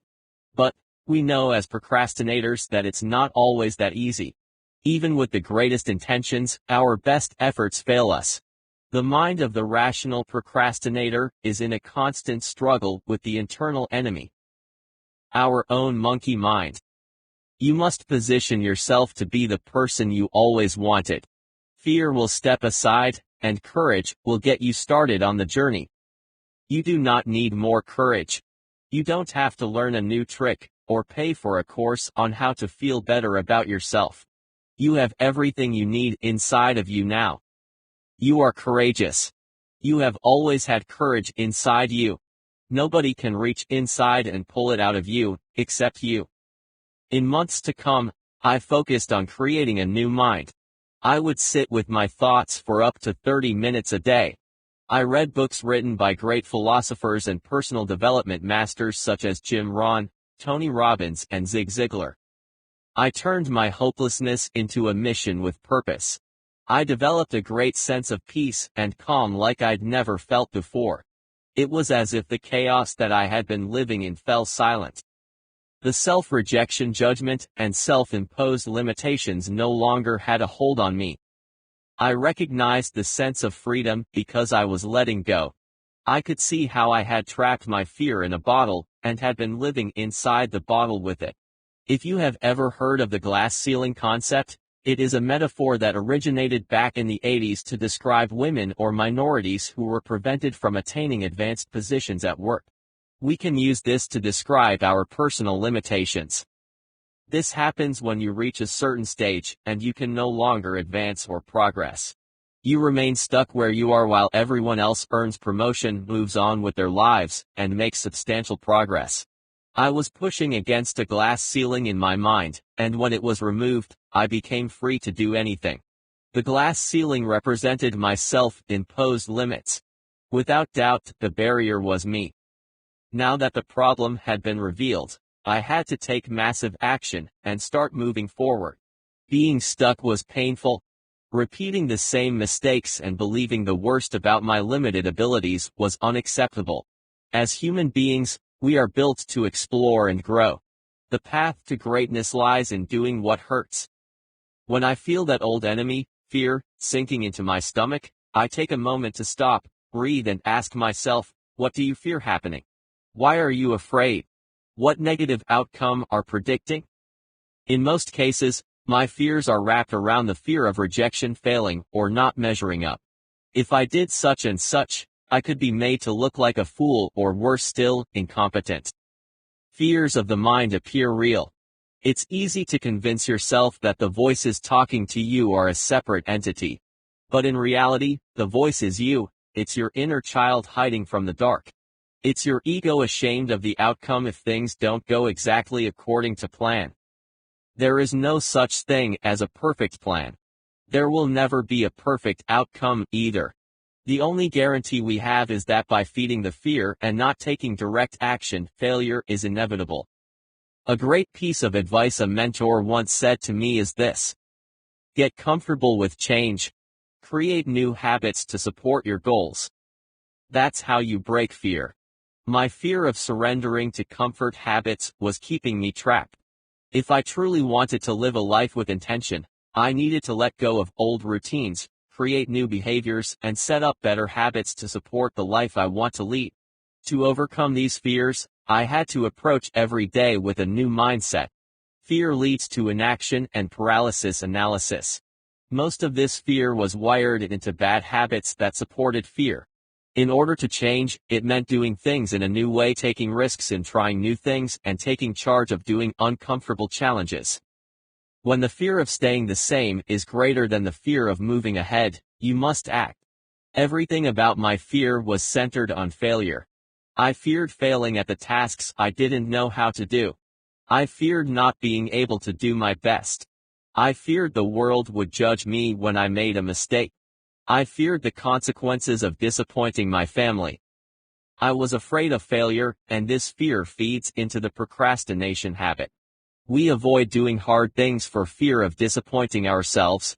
But the greatest disappointment is not in failing from trying, it is failure by default for doing nothing, and allowing fear to govern the course of your life.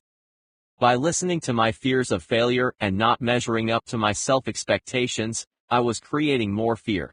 It becomes a feedback loop reinforcing the fear. I would spend my days running around in circles, seeking distraction. But looking busy isn't the same as moving forward and making positive progress. Believing in your fears more than in yourself puts fear in a position of power. It strengthens your attachment to everything you fear doing. Doing the hard things first is about breaking the fear of taking direct action towards the tasks that intimidate us. When you protect your fear, you engage in the easy work, or comfort tasks. These are old habits that stick around because they are predictable. If you are living a life of predictability, you could be living from a place of old habits and from a routine that keeps you stuck in a rut. I was addicted to the old way of doing things and expecting different results. Not only is this unrealistic, but it's a formula for failure. As Albert Einstein said, the definition of insanity is doing the same thing repeatedly and expecting a different result. The real wins are waiting for you in the higher places, but you must build new habits to reach them. If you continue to climb the same set of stairs to reach the top, you will always arrive at the same destination. Remember this.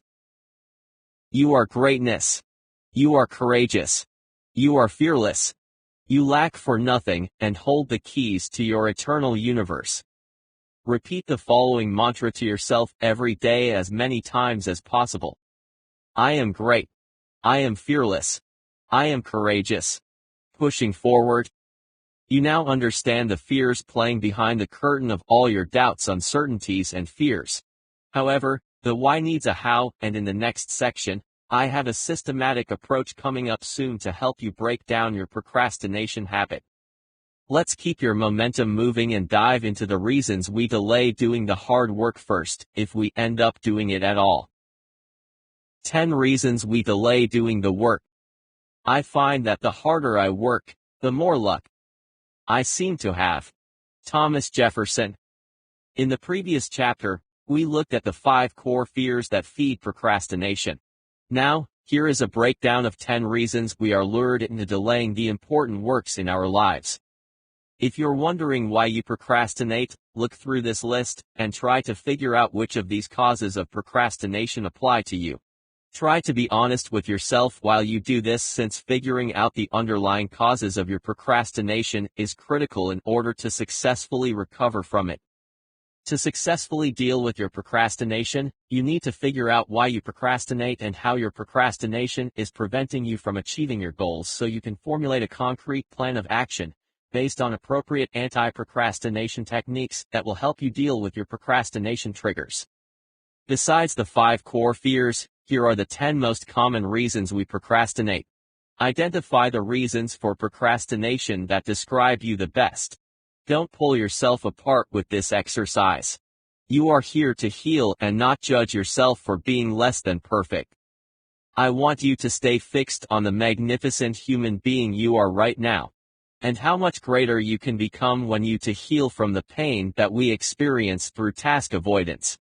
We know we're fearful. We know we have faults. Welcome to the human experience. Let's unpack each of these for better clarity. Identifying 1 to 3 reasons you practice task avoidance will help you heal faster.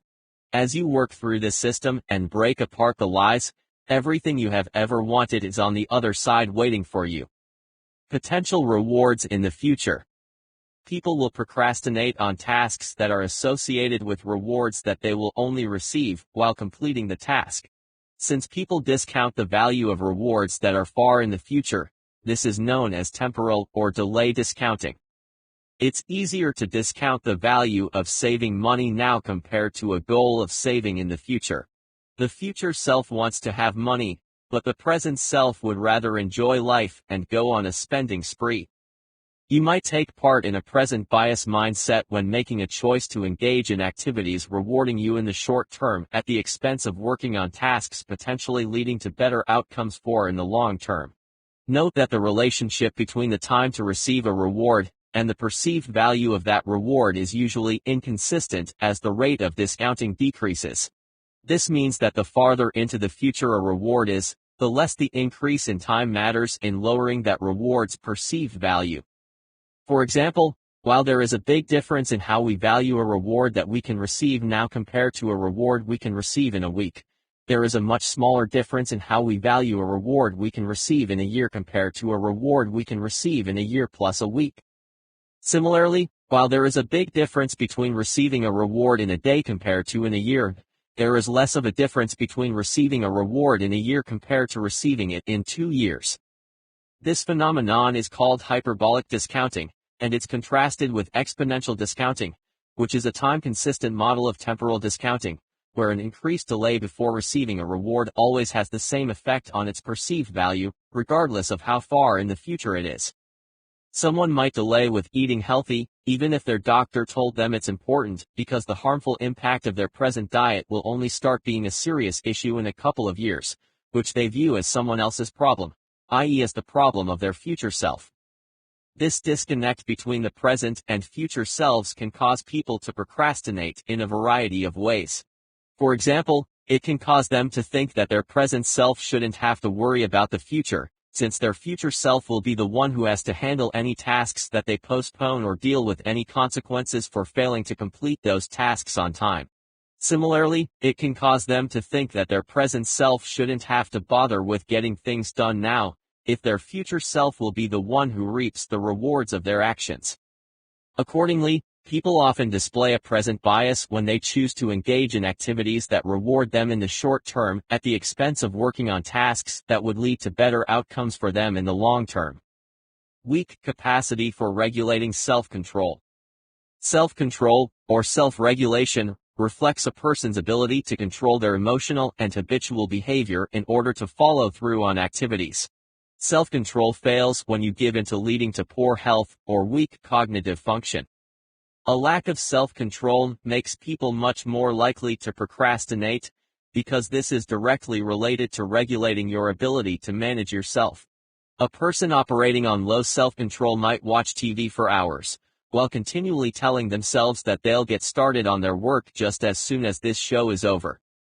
Insufficient self-control can lead people to engage in behaviors that are easily accessible, even if they're not inherently appealing, instead of working on tasks that are more inherently appealing.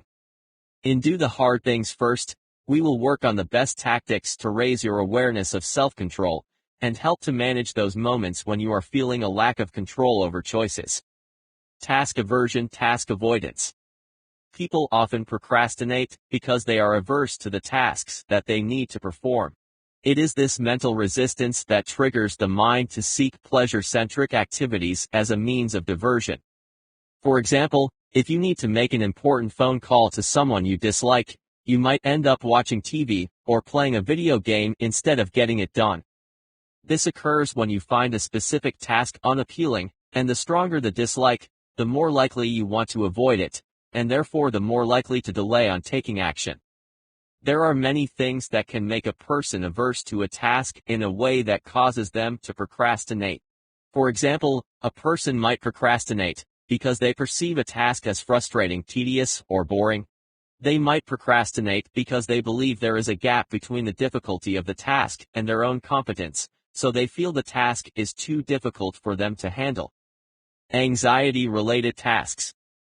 Do you ever feel stressed just thinking about doing a certain task? If so, there is a high probability you'll procrastinate on it. You might procrastinate because you feel anxious about a task that needs to get done, and you are avoiding doing it. This becomes an issue when your anxiety increases because of procrastination. This can lead to a feedback loop where you feel anxious about a specific task, paying a bill, having a hard conversation, which causes you to procrastinate instead of taking direct action. The procrastination loop cycle makes you even more anxious, which traps you into procrastinating even more. Maybe you feel anxious about making a doctor's appointment because you have a slight pain in your lower back that won't go away. So, you wait for it to get better and it doesn't. Now you really feel anxious and you must go. There are a lot of things we often push off, hoping they just disappear, but some things don't. The longer you put it off, the worse you feel. Procrastination is a tactic used to avoid the pain of uncomfortable activities or tasks that cause stress. It's important to mention here that with stress, anxiety, or overwhelm, these feelings are in direct relation to the thoughts you're creating. Yes, thought creates the experience. When you bend your thoughts towards doing the task and receiving a positive result from this, the next time you have anxiety when doing your taxes, think about the outcome. How will you feel after working on your taxes for 30 minutes? Even if you don't finish, you started something. Now you have the confidence to call that doctor or make an appointment online. Now you feel great, and your feeling has shifted from anxiety to a relaxed state. You might have other reasons for experiencing anxiety, so this only relates to issues brought on by procrastination and delaying critical tasks. But the trigger is you feel overwhelmed before doing it and great relief after taking action. ADHD, Attention Deficit Hyperactivity Disorder. This book doesn't dive into ADHD specifically. However, ADHD affects 20% of children and adults. Research proves that there is a direct correlation between engaging in ADHD-related behaviors and procrastination. If this is the case, I will make 3 recommendations. 1. Visit your local doctor to seek advice on getting tested. 2. A book that has helped me significantly, besides getting tested, is Driven to Distraction by Edward M. Howell, MD and John J. Ratey, MD. 3. Learn more by visiting the American Psychiatric Association here. Abstract or unclear goals. People are more likely to procrastinate when their goals are vague, abstract, or without time frames. When you have goals that are concrete, clearly defined, and with built-in time frames, you are more energized and focused on what needs to be done. For example, I want to get into shape, or begin exercising is too vague to have any motivational energy. Or, I want to save money this year. Throw away the vague goals and get very specific on what you want. I want to lose 5 kilograms in the next 60 days, and to achieve this goal, I will work out 3 times a week on Monday, Wednesday, and Friday. In addition, I will stop eating sugar-based snacks and do 20 minutes of cardio per day. If you want to save money this year, I intend to save $300 a month by paying myself first, and at the beginning of each month, put this money away in a separate account. You can go deeper with detail on your goals by brainstorming ideas for how to earn more money or save on expenses. You get the idea. I will cover goal setting in more detail in the next section. Internal struggle with perfectionism. The perfectionist believes in a world that must be perfect, and they apply all their energy and resources into creating the perfect environment, the perfect career, the perfect way of life. Perfectionism is a powerful disillusion. It is the ultimate lie. It does not exist, but in the minds of those that pursue it with relentless obsession. Perfectionists live in a world of black and white, an all-or-nothing way of thinking that fuels the belief that every minor detail has to have the indelible seal of perfection stamped on it. There is no middle road and no forgiveness of self or others for errors or failure. Perfectionism can lead to procrastination in several ways, such as by making someone so afraid of making a mistake that they end up not taking any action at all, or by making someone so worried of publishing something with any flaws that they end up reworking their project indefinitely instead of releasing it when it's ready. For example, someone might delay working on their book because they want every line that they write to be perfect from the start, which causes them to not write anything at all. Similarly, someone who has finished writing their book might repeatedly delay sending it out for feedback, because they want to make sure that it's absolutely flawless first, so they keep going over it again and again. While it's reasonable to want to create and publish high-quality work, the problem starts when perfectionists aim for unattainable flawlessness, which causes them to procrastinate by giving them a seemingly valid excuse for unnecessary delays. Perfectionism isn't always a negative thing, and only leads to issues when it causes people to unnecessarily delay things because they're overly worried about their work not being flawless. If the perfectionist trap is one behavior holding you back, you probably have derived an immense pleasure gained from this. But the fact is that everything in life is flawed. The people, places, and things around you have real flaws. Attraction for creating self-sabotage. The act of self-sabotage is self-defeat that will have a long-term detrimental impact. There are many reasons someone would continue to engage in behavior that can harm them physically or mentally, but the act of deliberately procrastinating leads to a continuous path of self-destruction as you try to sabotage your own progress. A person might delay applying for a new job, even though they knew it represents a great opportunity for career advancement. Someone eats junk food day after day, even though the doctor warned of the dangers of obesity. We will look at self-sabotage in the next section and how to recover from this. Lack of motivation, energy, or laziness. Low energy levels can lead you to put everything off indefinitely. If you work long hours, lack of exercise, or feeding into negative thinking, the result can be low energy levels that make you want to do nothing. This leads also to laziness and lack of motivation. Laziness reflects a person's intrinsic unwillingness to put in the effort needed to achieve their goals, even when they can do so. You might procrastinate in cleaning the home, simply because you don't feel like doing it. Here is a short tip that works for me: begin working on something and the motivation and energy will come. You start with the 5-minute strategy. Get started now. In many situations, people might assume that their procrastination is driven by laziness when it's actually occurring because of another underlying reason, such as anxiety or fear of failure. If you think or feel unmotivated, that is what we are here for. To bring out the best in your actions, so that you can push forward and make better progress, while crushing the false beliefs of, "I'm a failure." You're not a failure if you lack motivation. You just need to be motivated by the right triggers.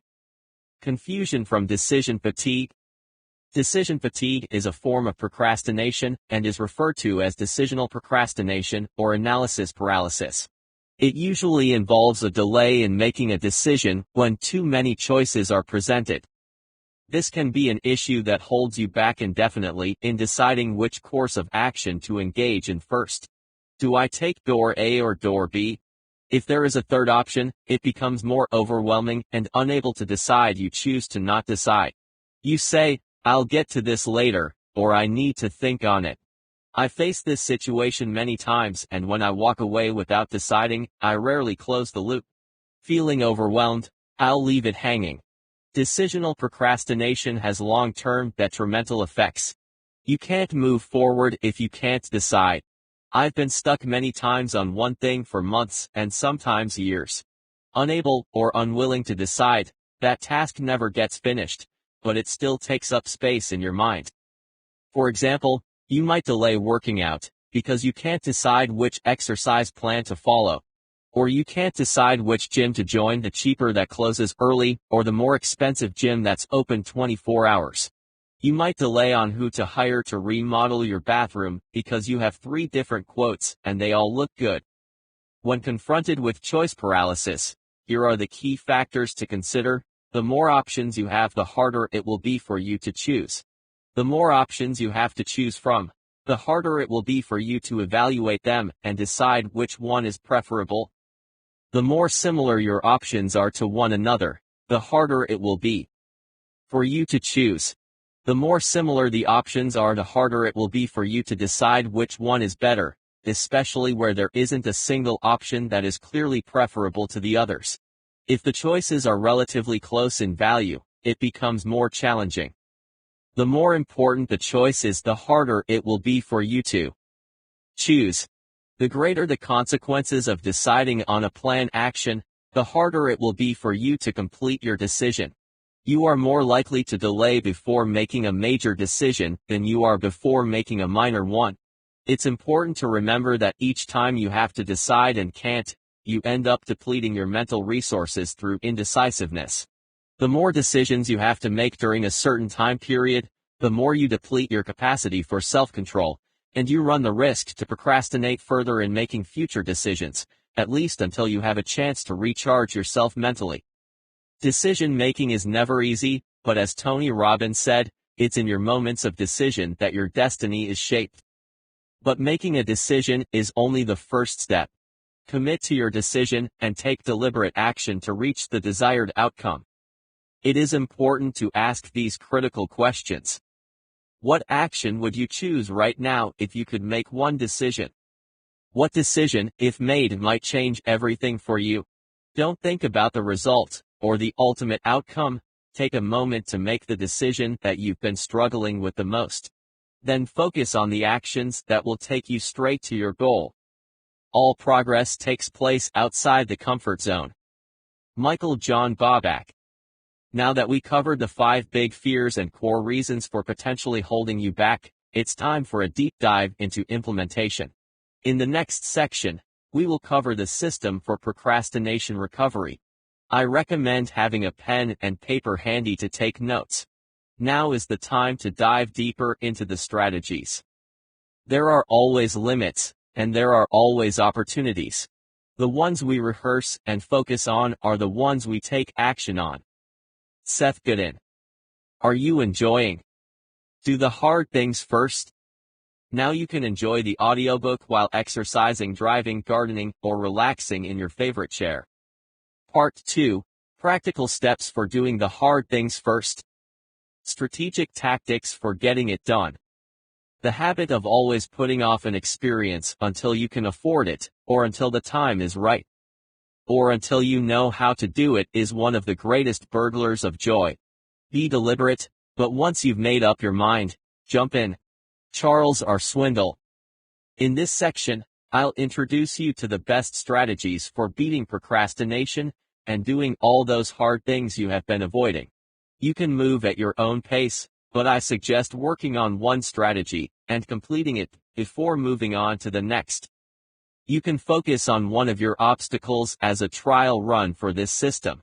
Work through it until you have completed your task. You might finish it in just a few steps without reading through all the material. If so, fantastic. Choose an obstacle that has really challenged you over the last month or so and use this as a test run. Take notes and apply what you learn here to future tasks. By the time you work through this process in its entirety, you will have minimized the procrastination habit to a low hum. The overwhelming grip it appears to have on your willpower will be significantly diminished, and for the first time in a long time, you will experience a new sense of freedom. Step 1. Take total ownership for behavior change. We shall never have more time. We have and have always had all the time there is. No object is served in waiting until next week, or even until tomorrow. Keep going day in and day out. Concentrate on something useful. Having decided to achieve a task, achieve it at all costs. Arnold Bennett. You are responsible for your own behavior. This is true for your habits, thoughts, actions, and decisions. You are responsible for your success, failures, and the quality of your lifestyle. When you step up and own everything, you are waiting for nothing to show up and make life better. You are the captain of your vessel called successful living, and by taking total ownership, you become a person of deep influence. This is what happens to failures. When things go terribly wrong, you tend to look for someone to blame. You make excuses for your failure. You blame others for your procrastination. You wait for inspiration and complain when life delivers a terrible blow to your health or finances. Knowing that you can't stop external events is the key. It is how you choose to respond. The moment you take ownership of your procrastinating ways, everything will change.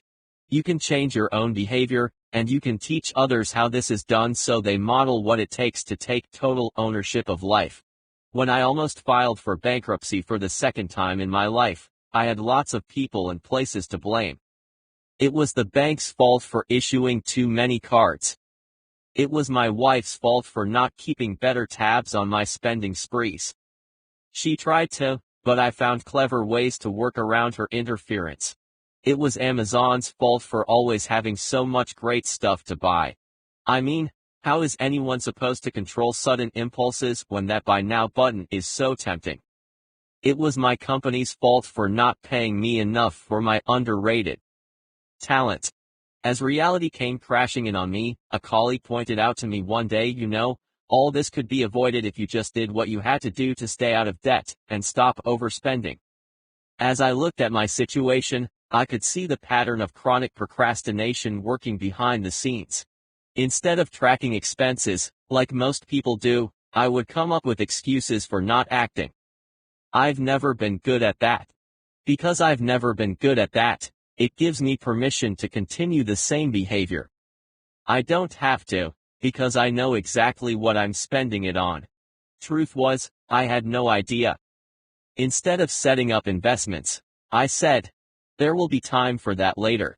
I'm too busy now spending it. Instead of talking over banking and money issues with my wife, I told myself, she knows what's going on. If she didn't, she'd say something. I was putting off the hard task of opening up a discussion. The patterns are painfully obvious when the house is burning down, and when you search for the arsonist, you discover that you're the only one holding the matches. Everyone else has already fled the burning building. The first step in doing the hard things first must take total ownership of your life. To push ahead and crush the challenges standing in your way, you must be willing to take full ownership over your life. This is not a burden but a great gift. When other people rely on you to help them, this responsibility turns into a much-needed service you offer the world. This means analyzing everything you think, say and do. The way you think, your beliefs, feeds into how you feel, your emotions, and triggers you to act, your behavior. The behavior of putting off important tasks begins with the "I'll do it later" fragmented thinking. And if I don't do it, does it matter? I'm sure somebody else will. But nobody else can. Or will. Or wants to. You have to stop your own house from burning down before the fire starts. If you can't help yourself, nobody will come to the rescue. You are the only one making a choice to procrastinate. You put things off in your mind first. Then you build a wall of excuses why it can't be done. Then you create limitations to defend the wall, and after that, you stay mired behind your defenses, hoping that nothing breaks through. But what you have done is create a prison for your mind. It isn't the world you are defending yourself against, it's yourself that you're at war with. Your mission is to take control of your castle. Guard it with your life. Take total ownership of what is yours. Build your defenses. You create your own experience by taking full ownership of your life. To become a success, half the battle is getting over the defensive walls of excuses, blame, and escape tactics you've built to defend your chronic habit. I had to ask myself, how much is enough? How many times do I want to disappoint myself, my family, and my coworkers? How much longer will I delay the actions that influence my growth? Now, are you prepared to do whatever it takes to break this habit? It begins here. I'm ready every morning because I ask myself one question at the start of the day. Am I willing to do anything to become procrastination-free? Yes. Freedom is the ability to create change, and you have the power to create anything you want. The procrastination habit disempowers you in every way. It makes you weak and it sets you up for failing hard. We must change this to a mindset designed for taking intentional action, and taking it now. Taking total ownership over everything in your life moves you from the passenger's side of your new Maserati to the driver's seat. You are in control of the journey to take you from here to there. You get to decide what action steps to take, and how to navigate your path regardless of the weather or road conditions. This is a journey built through progress and taking it 1 mile at a time. Make your definitive decision. Now, you get to create this reality, as you let go of the old habits and behaviors that are failing you. Just as you take responsibility for your personal life, you also take responsibility for the work that only you can do. You fail to take responsibility when you make excuses for why it can't be done. Make less important tasks a priority. Blame others for why you fail to get ahead. To succeed and break your habit of task avoidance, you must stop making excuses and start asking yourself why not. To prioritize meaningless tasks and focus on the top priorities that deliver results you want, give up the blaming habit, and take total ownership, and stop judging and condemning, and embrace people for doing their best. End the excuses train. I used to make lots of excuses to explain why my life wasn't working out the way I wanted it to. My excuses ranged from, "It can wait until later," to "I'm just not good at that," or "Somebody will take care of it as long as it's not me." I made so many excuses that I had developed a victim mentality. The lies of my own limitations were endless. I can still hear the voice in my head saying, "You know it wasn't your fault.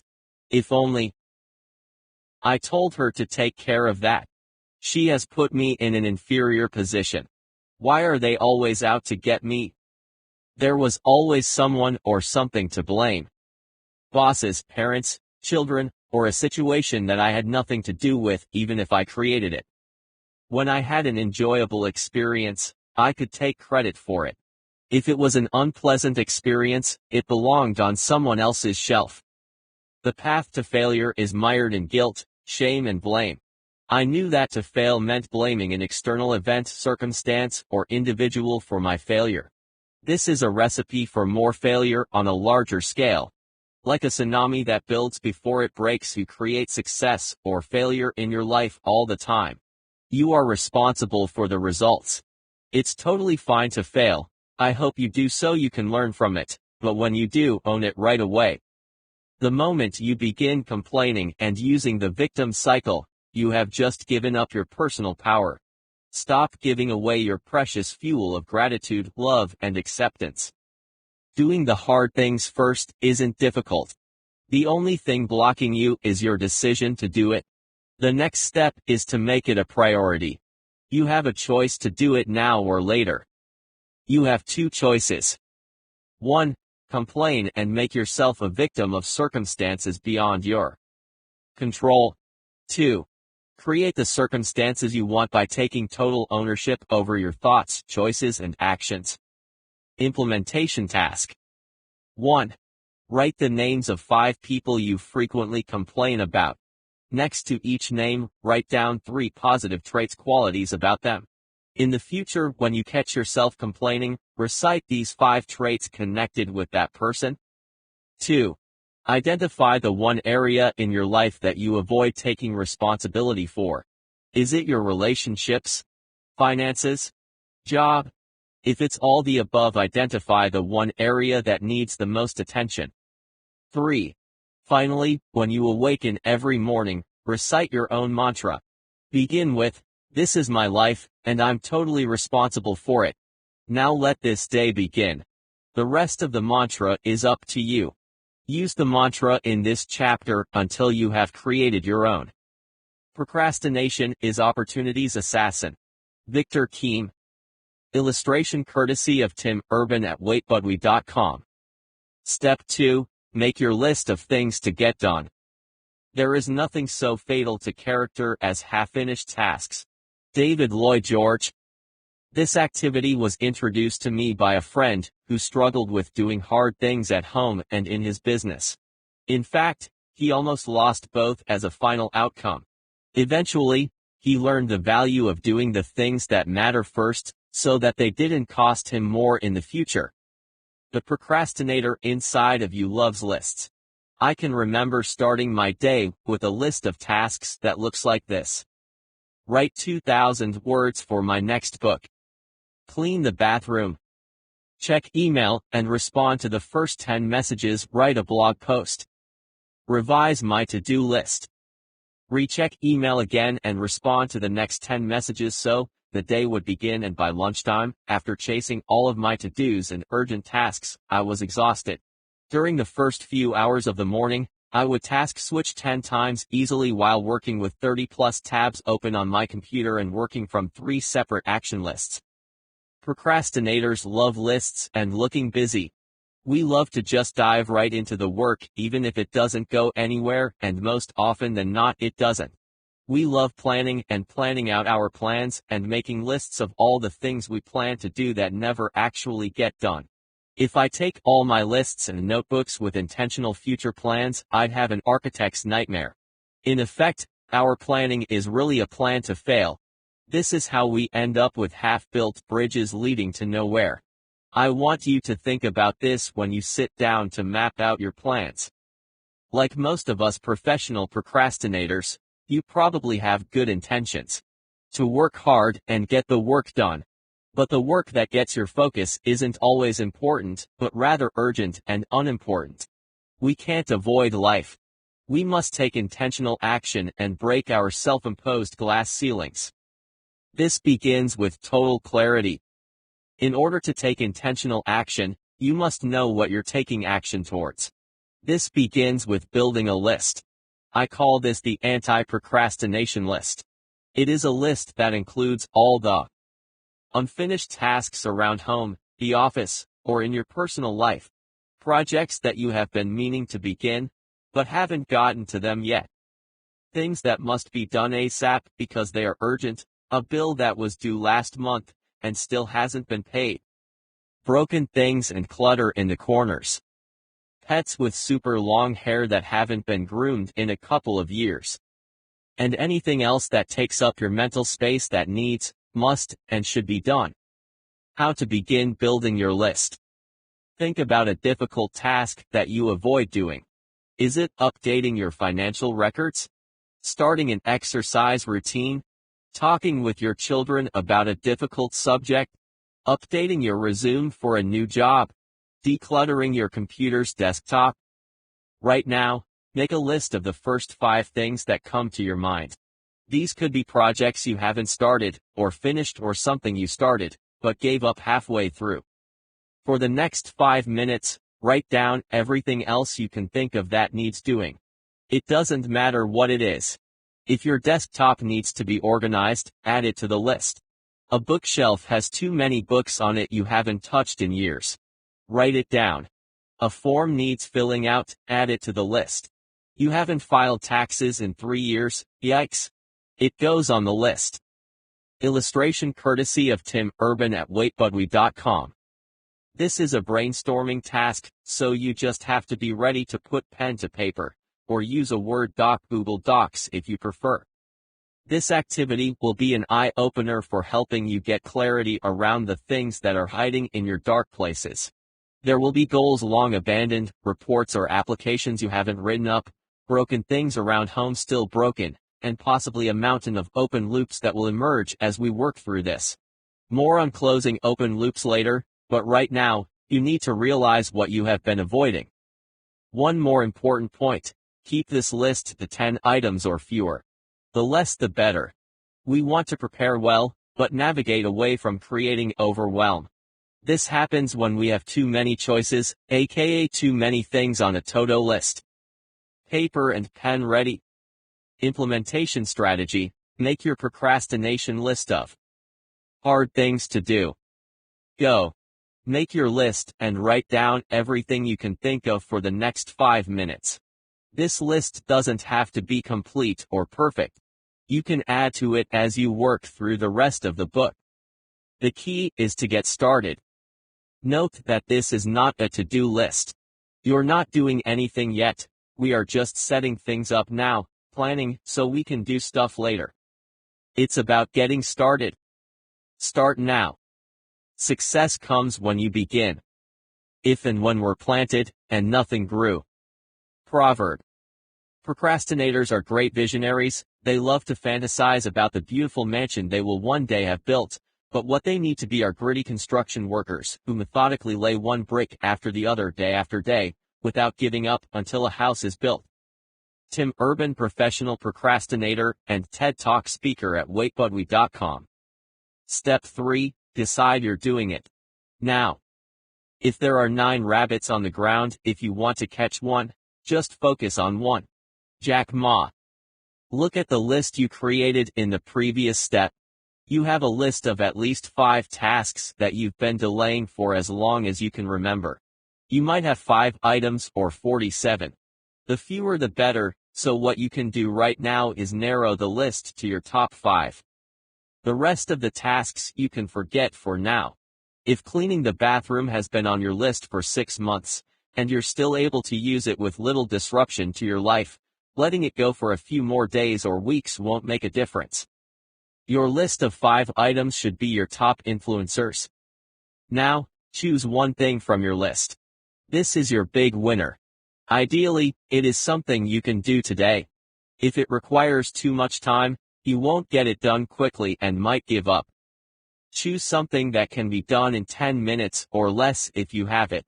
This will be your small win for the day. Next, make a decision to do this one thing. By taking the first action step, you are making the easiest decision there is just to begin. Most people fail to start anything because they fail to begin with the smallest task first. But whatever it is, make a decision that you will do it. Just say, I'm doing this now. As you know, there are many other things you can do, but there is only one thing you must do right now. This is the difficult work. Right now, as you work through this book, it took me nearly 3 months to complete the final draft and get it ready for the editor. It normally takes me 3 weeks to write a book, but I spent months putting it off. When I sat down to work on this book, a book on how to beat procrastination within minutes, I would find myself drifting and looking for something else to do. The truth is, I hadn't fully committed to getting this one thing finished before moving on to the next project. To reach the end of a task or body of work, you must start working on it. And not just once but by committing to showing up every day and hack away at the work until it's finished. The decision you must make now is, am I doing this or not? If the answer is yes, you go all in. You are making a promise to yourself that this does matter, and you are doing it. Now, even if you don't know yet what the first step is, commit to the task and begin. The biggest obstacle to not starting the project is actually starting the project. I would rather start over 100 times than never have started anything at all. But you must make the decision and commitment to doing it. Making a concrete decision is a powerful action step. It means you're taking a stand. You're taking total responsibility. A decision triggers momentum. It is your first step towards change. If you are stuck in life, you haven't truly decided where you're going. Imagine getting into your car with no clear destination, and instead of driving somewhere, you just sit there in the driver's seat, confused about what you should be doing. Alternatively, you know where you want to be but don't know the route. We will work on the action steps next, but for today, you only have to decide that you are doing this. The challenge. Take your first step towards doing it now. Note: minimize the number of decisions you have to make. The more decisions you have to make during a certain time period, the more fatigued you become and the more likely you are to procrastinate on making a decision. By minimizing the number of decisions to make, you can improve your ability to make decisions quickly, while limiting the resistance that gets in the way. Implementation task. Make a decision. Take a look at the unfinished tasks in your environment that require your immediate attention. Decide right now to do it. Don't worry about how long it might take, or whether you have the right skill set. You can figure this out as you go along. Write down the decision you are making. For example, in 5 minutes, I'm decluttering the closet. I'm filling in the first few boxes on this job application right now. I'm cleaning out the trunk of my car. Notice this is only one part of the car, and not cleaning the whole thing. Take it in small stages. If you still struggle with doing it now, the next step takes you one stage further. Procrastination is not the same as doing nothing. Doing nothing is often creative, but procrastination is often about fear. Fear is not creative. Joanne Harris. Step 4, write it down. 5 times. Success is not obtained overnight. It comes in installments. You get a little bit today, a little bit tomorrow until the whole package is given out. The day you procrastinate, you lose that day's success. Israel Moreover. Research has shown writing down your goals is 70% more likely to generate success. It's not just general recall that improves when you write things down.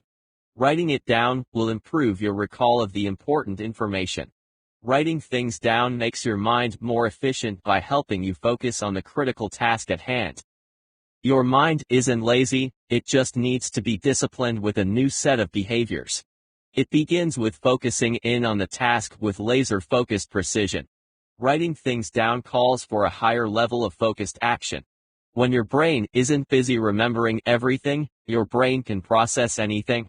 For this reason, writing things down can help our brains prioritize that which we should focus and act on at any given moment. Here are 4 reasons you should write things down. If you want to do it, start writing it. 1. Writing things down helps clarify your intentions. Writing things down connects emotion to the task and streamlines the process. You will have a better chance of recalling your hard things to do tasks by writing them out. The act of writing and committing words to paper etches the action into your mind. This improves your memory, and you're more likely to take intentional action towards the task. Writing things down makes your mind more efficient by helping you focus on the truly important stuff. 2. Writing it down tracks what you have accomplished.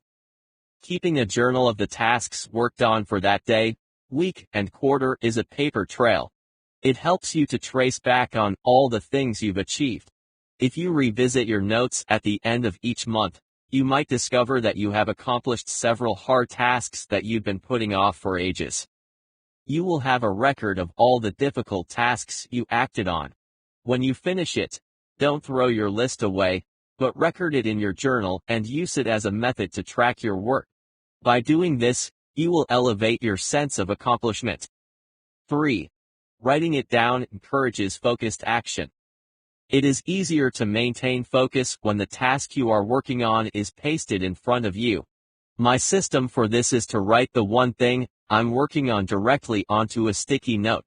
I paste this on the side of my MacBook next to the touchpad. I can look down and see it when I'm working. If I'm not working on the task I've set out to do, my focus must have drifted. 4. Writing it down is a preview of what is coming. When you imagine the desired task, your mind discovers a way to make it reality. By writing it down, research suggests that as far as our brain is concerned, it's as if we were doing that thing in the now. Writing it acts as a rehearsal for doing the intended task. Implementation task. Write down your task 5 times. Use a separate notebook for this. Write the date at top of the page and use 1 page per day. I have a notebook journal and use it to write down all of my hard tasks. When I write these down, I am specific about the action I'm taking. Writing it makes it real. Life always begins with one step outside of your comfort zone. Shannon L. Alder. Step 5. Time block 5 minutes to start doing it. We are what we repeatedly do. Excellence, then, is not an act but a habit. Will Durant. Scheduling your simple task for 5 minutes is the simplest strategy to start working on a task right away. When you're avoiding doing, the simple act of committing to 5 minutes of intentional work moves your energy forward.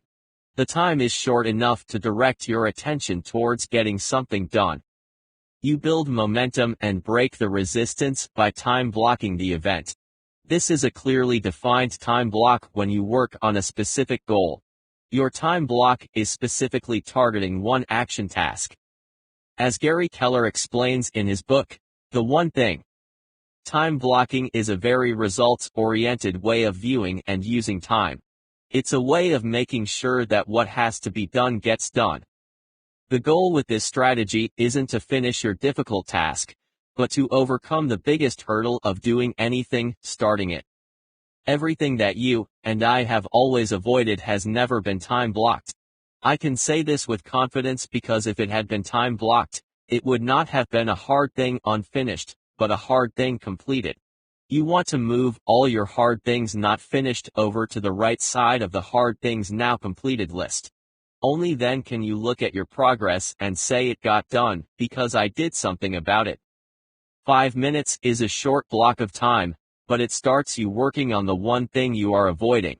80% of the hard work for doing hard things is always in the beginning. The resistance doesn't come from doing the task, but from thinking about doing the task. You build up resistance in your mind that diverts energy away from taking intentional action. Taking deliberate action now motivates and energizes you.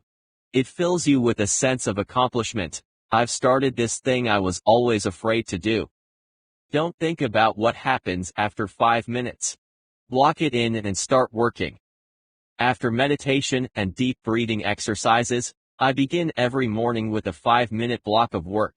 The night before, I decide what I'm going to work on, and then I work on it from the beginning of my workday. You don't have to set any fancy alarms with your phone.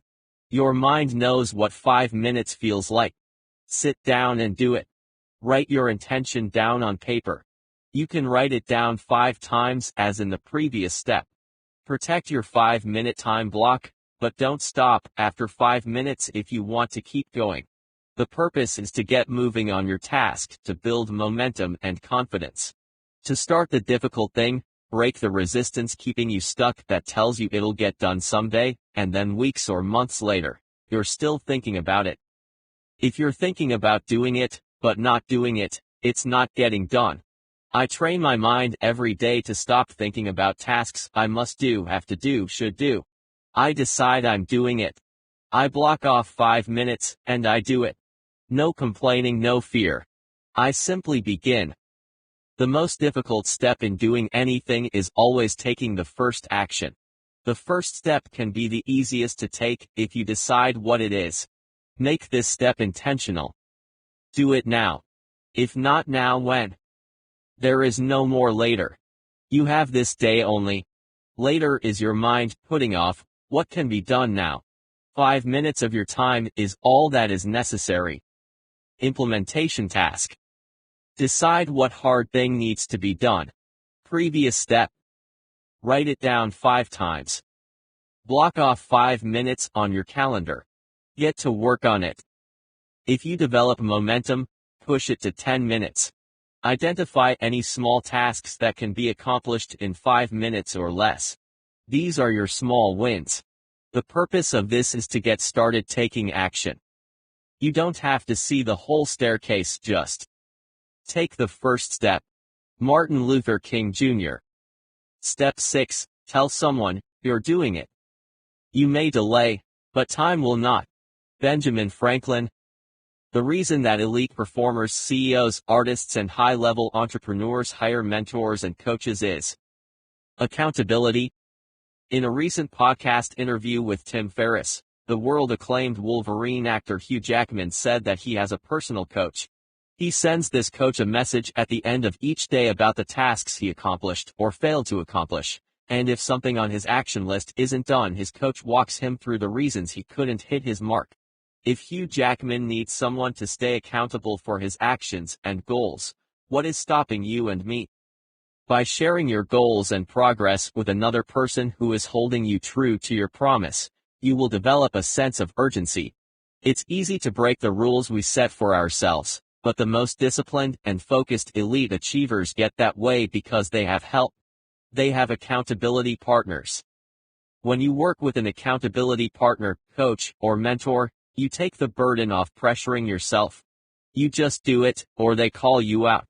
We don't always take intentional action for ourselves, but we will do it for someone else. Accountability counts. If you're not accountable to someone, you're accountable to nobody. I don't know about you, but if I'm only accountable to myself, it becomes too easy to brush it off. There are no reprimands because I'll go easy on myself and fall back on the excuses that start the avoidance cycle spinning again. It's no big deal. I'll get to it tomorrow. Maybe I just need to extend the time frame. Nobody cares what I do anyway. I can take my time with this. Sound familiar? Accountability for avoidance seekers is crucial. Knowing you have to check in with someone is a key motivator for putting in the work. Even if you didn't finish, you put in an hour and you almost succeeded. But finishing tasks can be a struggle if you are in the habit of building half bridges. Accountability identifies the tasks needed to complete the job and work. When you are accountable to a friend, coach, or business partner, you are expected to answer for not only the results you achieve, but the actions you take to get there. Accountability is the key to achieving goals. It will be your biggest driver on days when you just don't feel like doing it. There will be many days like this. You could wake up with the best intentions, but by lunch, it all falls apart. Accountability works for several reasons. You stay on track and avoid getting sideswiped by distractions. As a side note, distraction is the enemy of progress and derails everyone. Nobody is immune to distraction, even the most prolific amongst us. Accountability plays a key role in staying the course. It eliminates the time and effort lost on distracting activities and unproductive behavior. Accountability increases confidence. Nobody makes it alone, and even if you do, accountability boosts your confidence and energy. And when you get a big win, Your accountability partner is motivated to work harder. It's a win-win for boosting confidence. Accountability builds character. You learn the significance of being reliable and trustworthy. Your partner is counting on you to not only share your wins and losses, but to listen with enthusiasm when you share. Do hard things first. With an accountability partner, who can I find to hold me accountable? It can be anyone, but preferably, it should be someone who will not let you off the hook easily. I work with people who partnered with people online in mastermind communities. Alternatively, you can work with spouses and partners. Who you are accountable to is not as important, so long as they are there to help you reach the milestones. One big reason I failed to do hard things is because I never had accountability. If I succeeded, great, I could give myself a reward. But if I didn't, that was also okay, because nobody was telling me to do it, and stop putting it off. Therefore, self-accountability rarely works in the long run. It's difficult to be hard on yourself when you're trapped in your own mind. Implementation task. Ask your business partner, friend, or a member in a mastermind group to be your accountability buddy. This can be a once-a-day check-in, or at the end of the week. Once accountability is established, decide on a regular time of day to check in. This can be a simple text message, but serves to prompt you to get your win for the day. Side note, I know many people who are hesitant to be accountable to anyone for fear of letting that person down. Do not let the fear of failure hold you back. You are brave just for reading this book, so sign up an accountability partner, and rack up your wins. When we fail to set boundaries and hold people accountable, we feel used and mistreated. So we sometimes attack who they are, which is far more hurtful than addressing a behavior or a choice. Brené Brown, best-selling author of The Gifts of Imperfection. Step 7. Put it on your calendar. To the degree we're not living our dreams, our comfort zone has more control of us than we have over ourselves. Peter McWilliams. There is a reason calendars exist, and it's not just to track the date or write down dentist appointments. When it comes to doing hard things, you need to set a definitive hard line for finishing. Personally, I don't like to refer to completion dates as deadlines, since it sounds scary. Whatever you decide to call it, your hard thing to do today, or this week, must be on your calendar. This is in addition to writing it down 5 times. In fact, I write it down 5 times first, and then immediately assign a completion date to it. This works for 2 reasons. 1. I have a long list of difficult things I have never finished because they had no deadlines. 2. Everything I've ever completed had an assigned completion date written on my calendar hanging above the desk. As best-selling New York Times author of Dream Big Bob Goff has said, the battle for happiness begins on the pages of our calendars. Your calendar matters. Putting priority tasks on your calendar with key priorities is how you design a life that feels authentic, fulfilling, and satisfying. I am a fan of making lists, but a list isn't the only thing you need.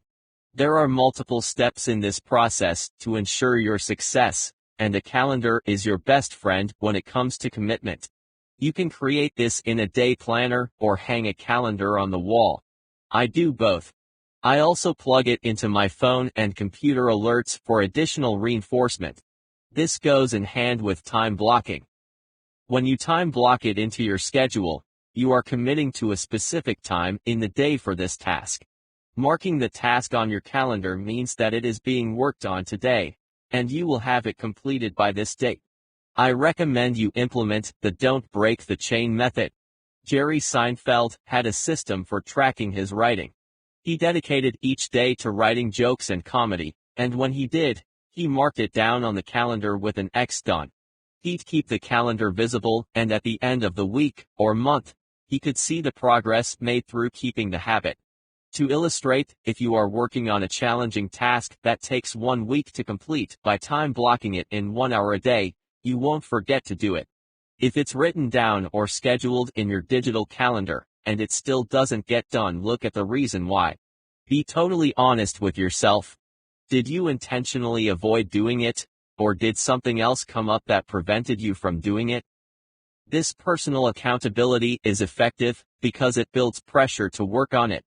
Besides, the last person you want to disappoint is yourself. Implementation task. Get yourself a wall calendar, the bigger, the better. Then, identify your priority task for that day or week. When you work on your task, place an X on that day. The goal is not to break the chain. If you do, the next day you double down to get it done. It was much harder for me to just skip a day when I could see the progress being made or not being made.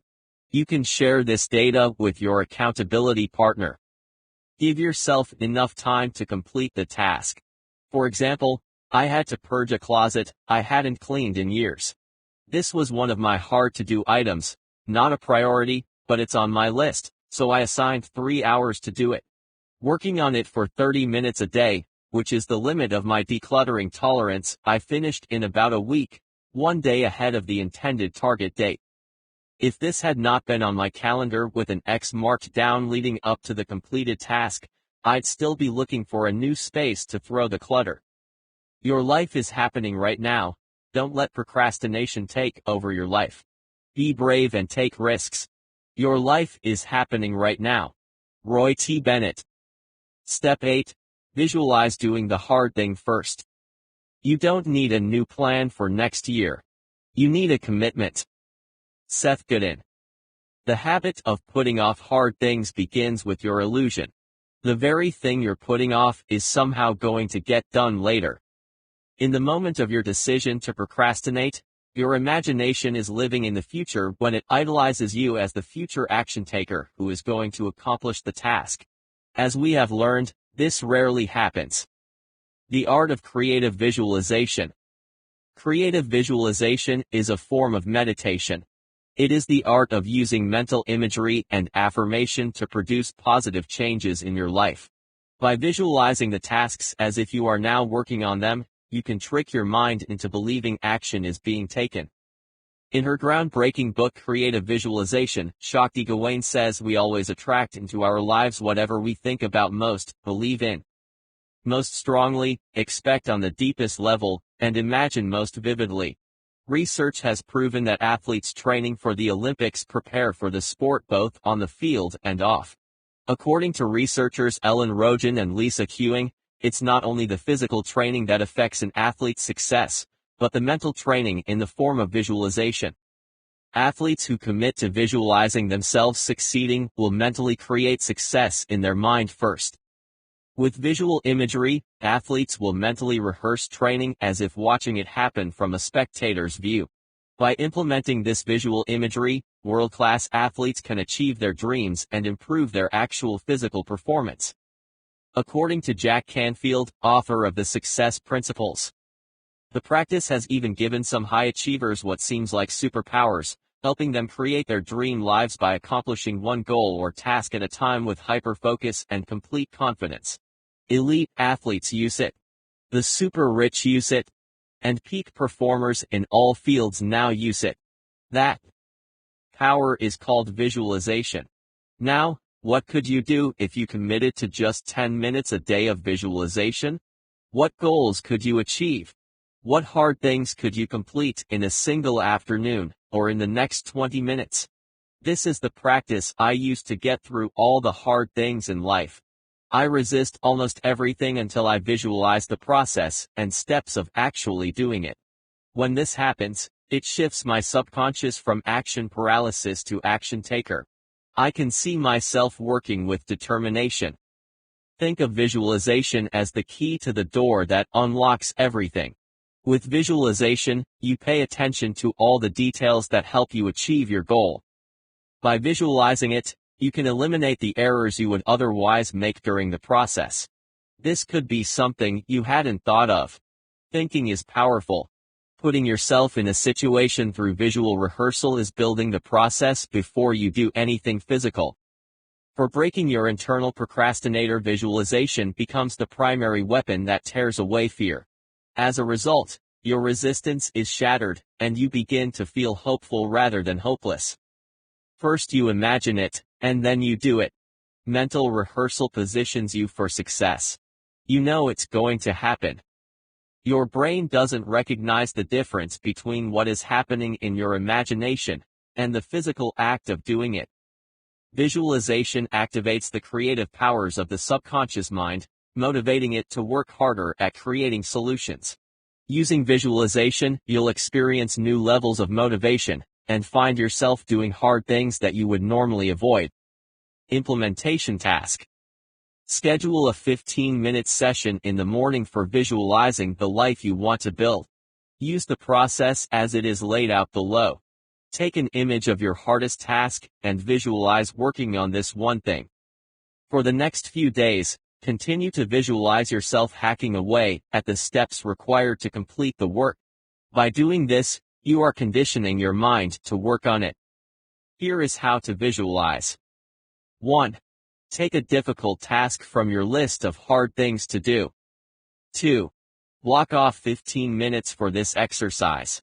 You can set a timer. I recommend using the digital app BeFocused Pro. 3. Get comfortable, and you can begin. Imagine the first step towards doing this hard thing. Let's use an example. You must clean out the car. It hasn't been cleaned in months, and every time you look at it, you feel guilty. What is the first thing you do? 4. Rehearse the first step. This is all about getting started. The hardest block is the first. The reason we get nothing done is that we don't actually begin. Visualize taking the first step towards this. 5. Visualize yourself watching a motion picture. As you can see yourself in your own movie, doing something you haven't done yet, this links your brain to the event. 6. Visualize it first, and then get busy doing it. Vision without action is a daydream. Action without vision is a nightmare. Peter Ludwig, author of The End of Procrastination. Step 9. Close your open loops. Focus on being productive instead of busy. Tim Ferriss. Years ago, I worked for a company that every Friday 1 hour before everyone clocked out, all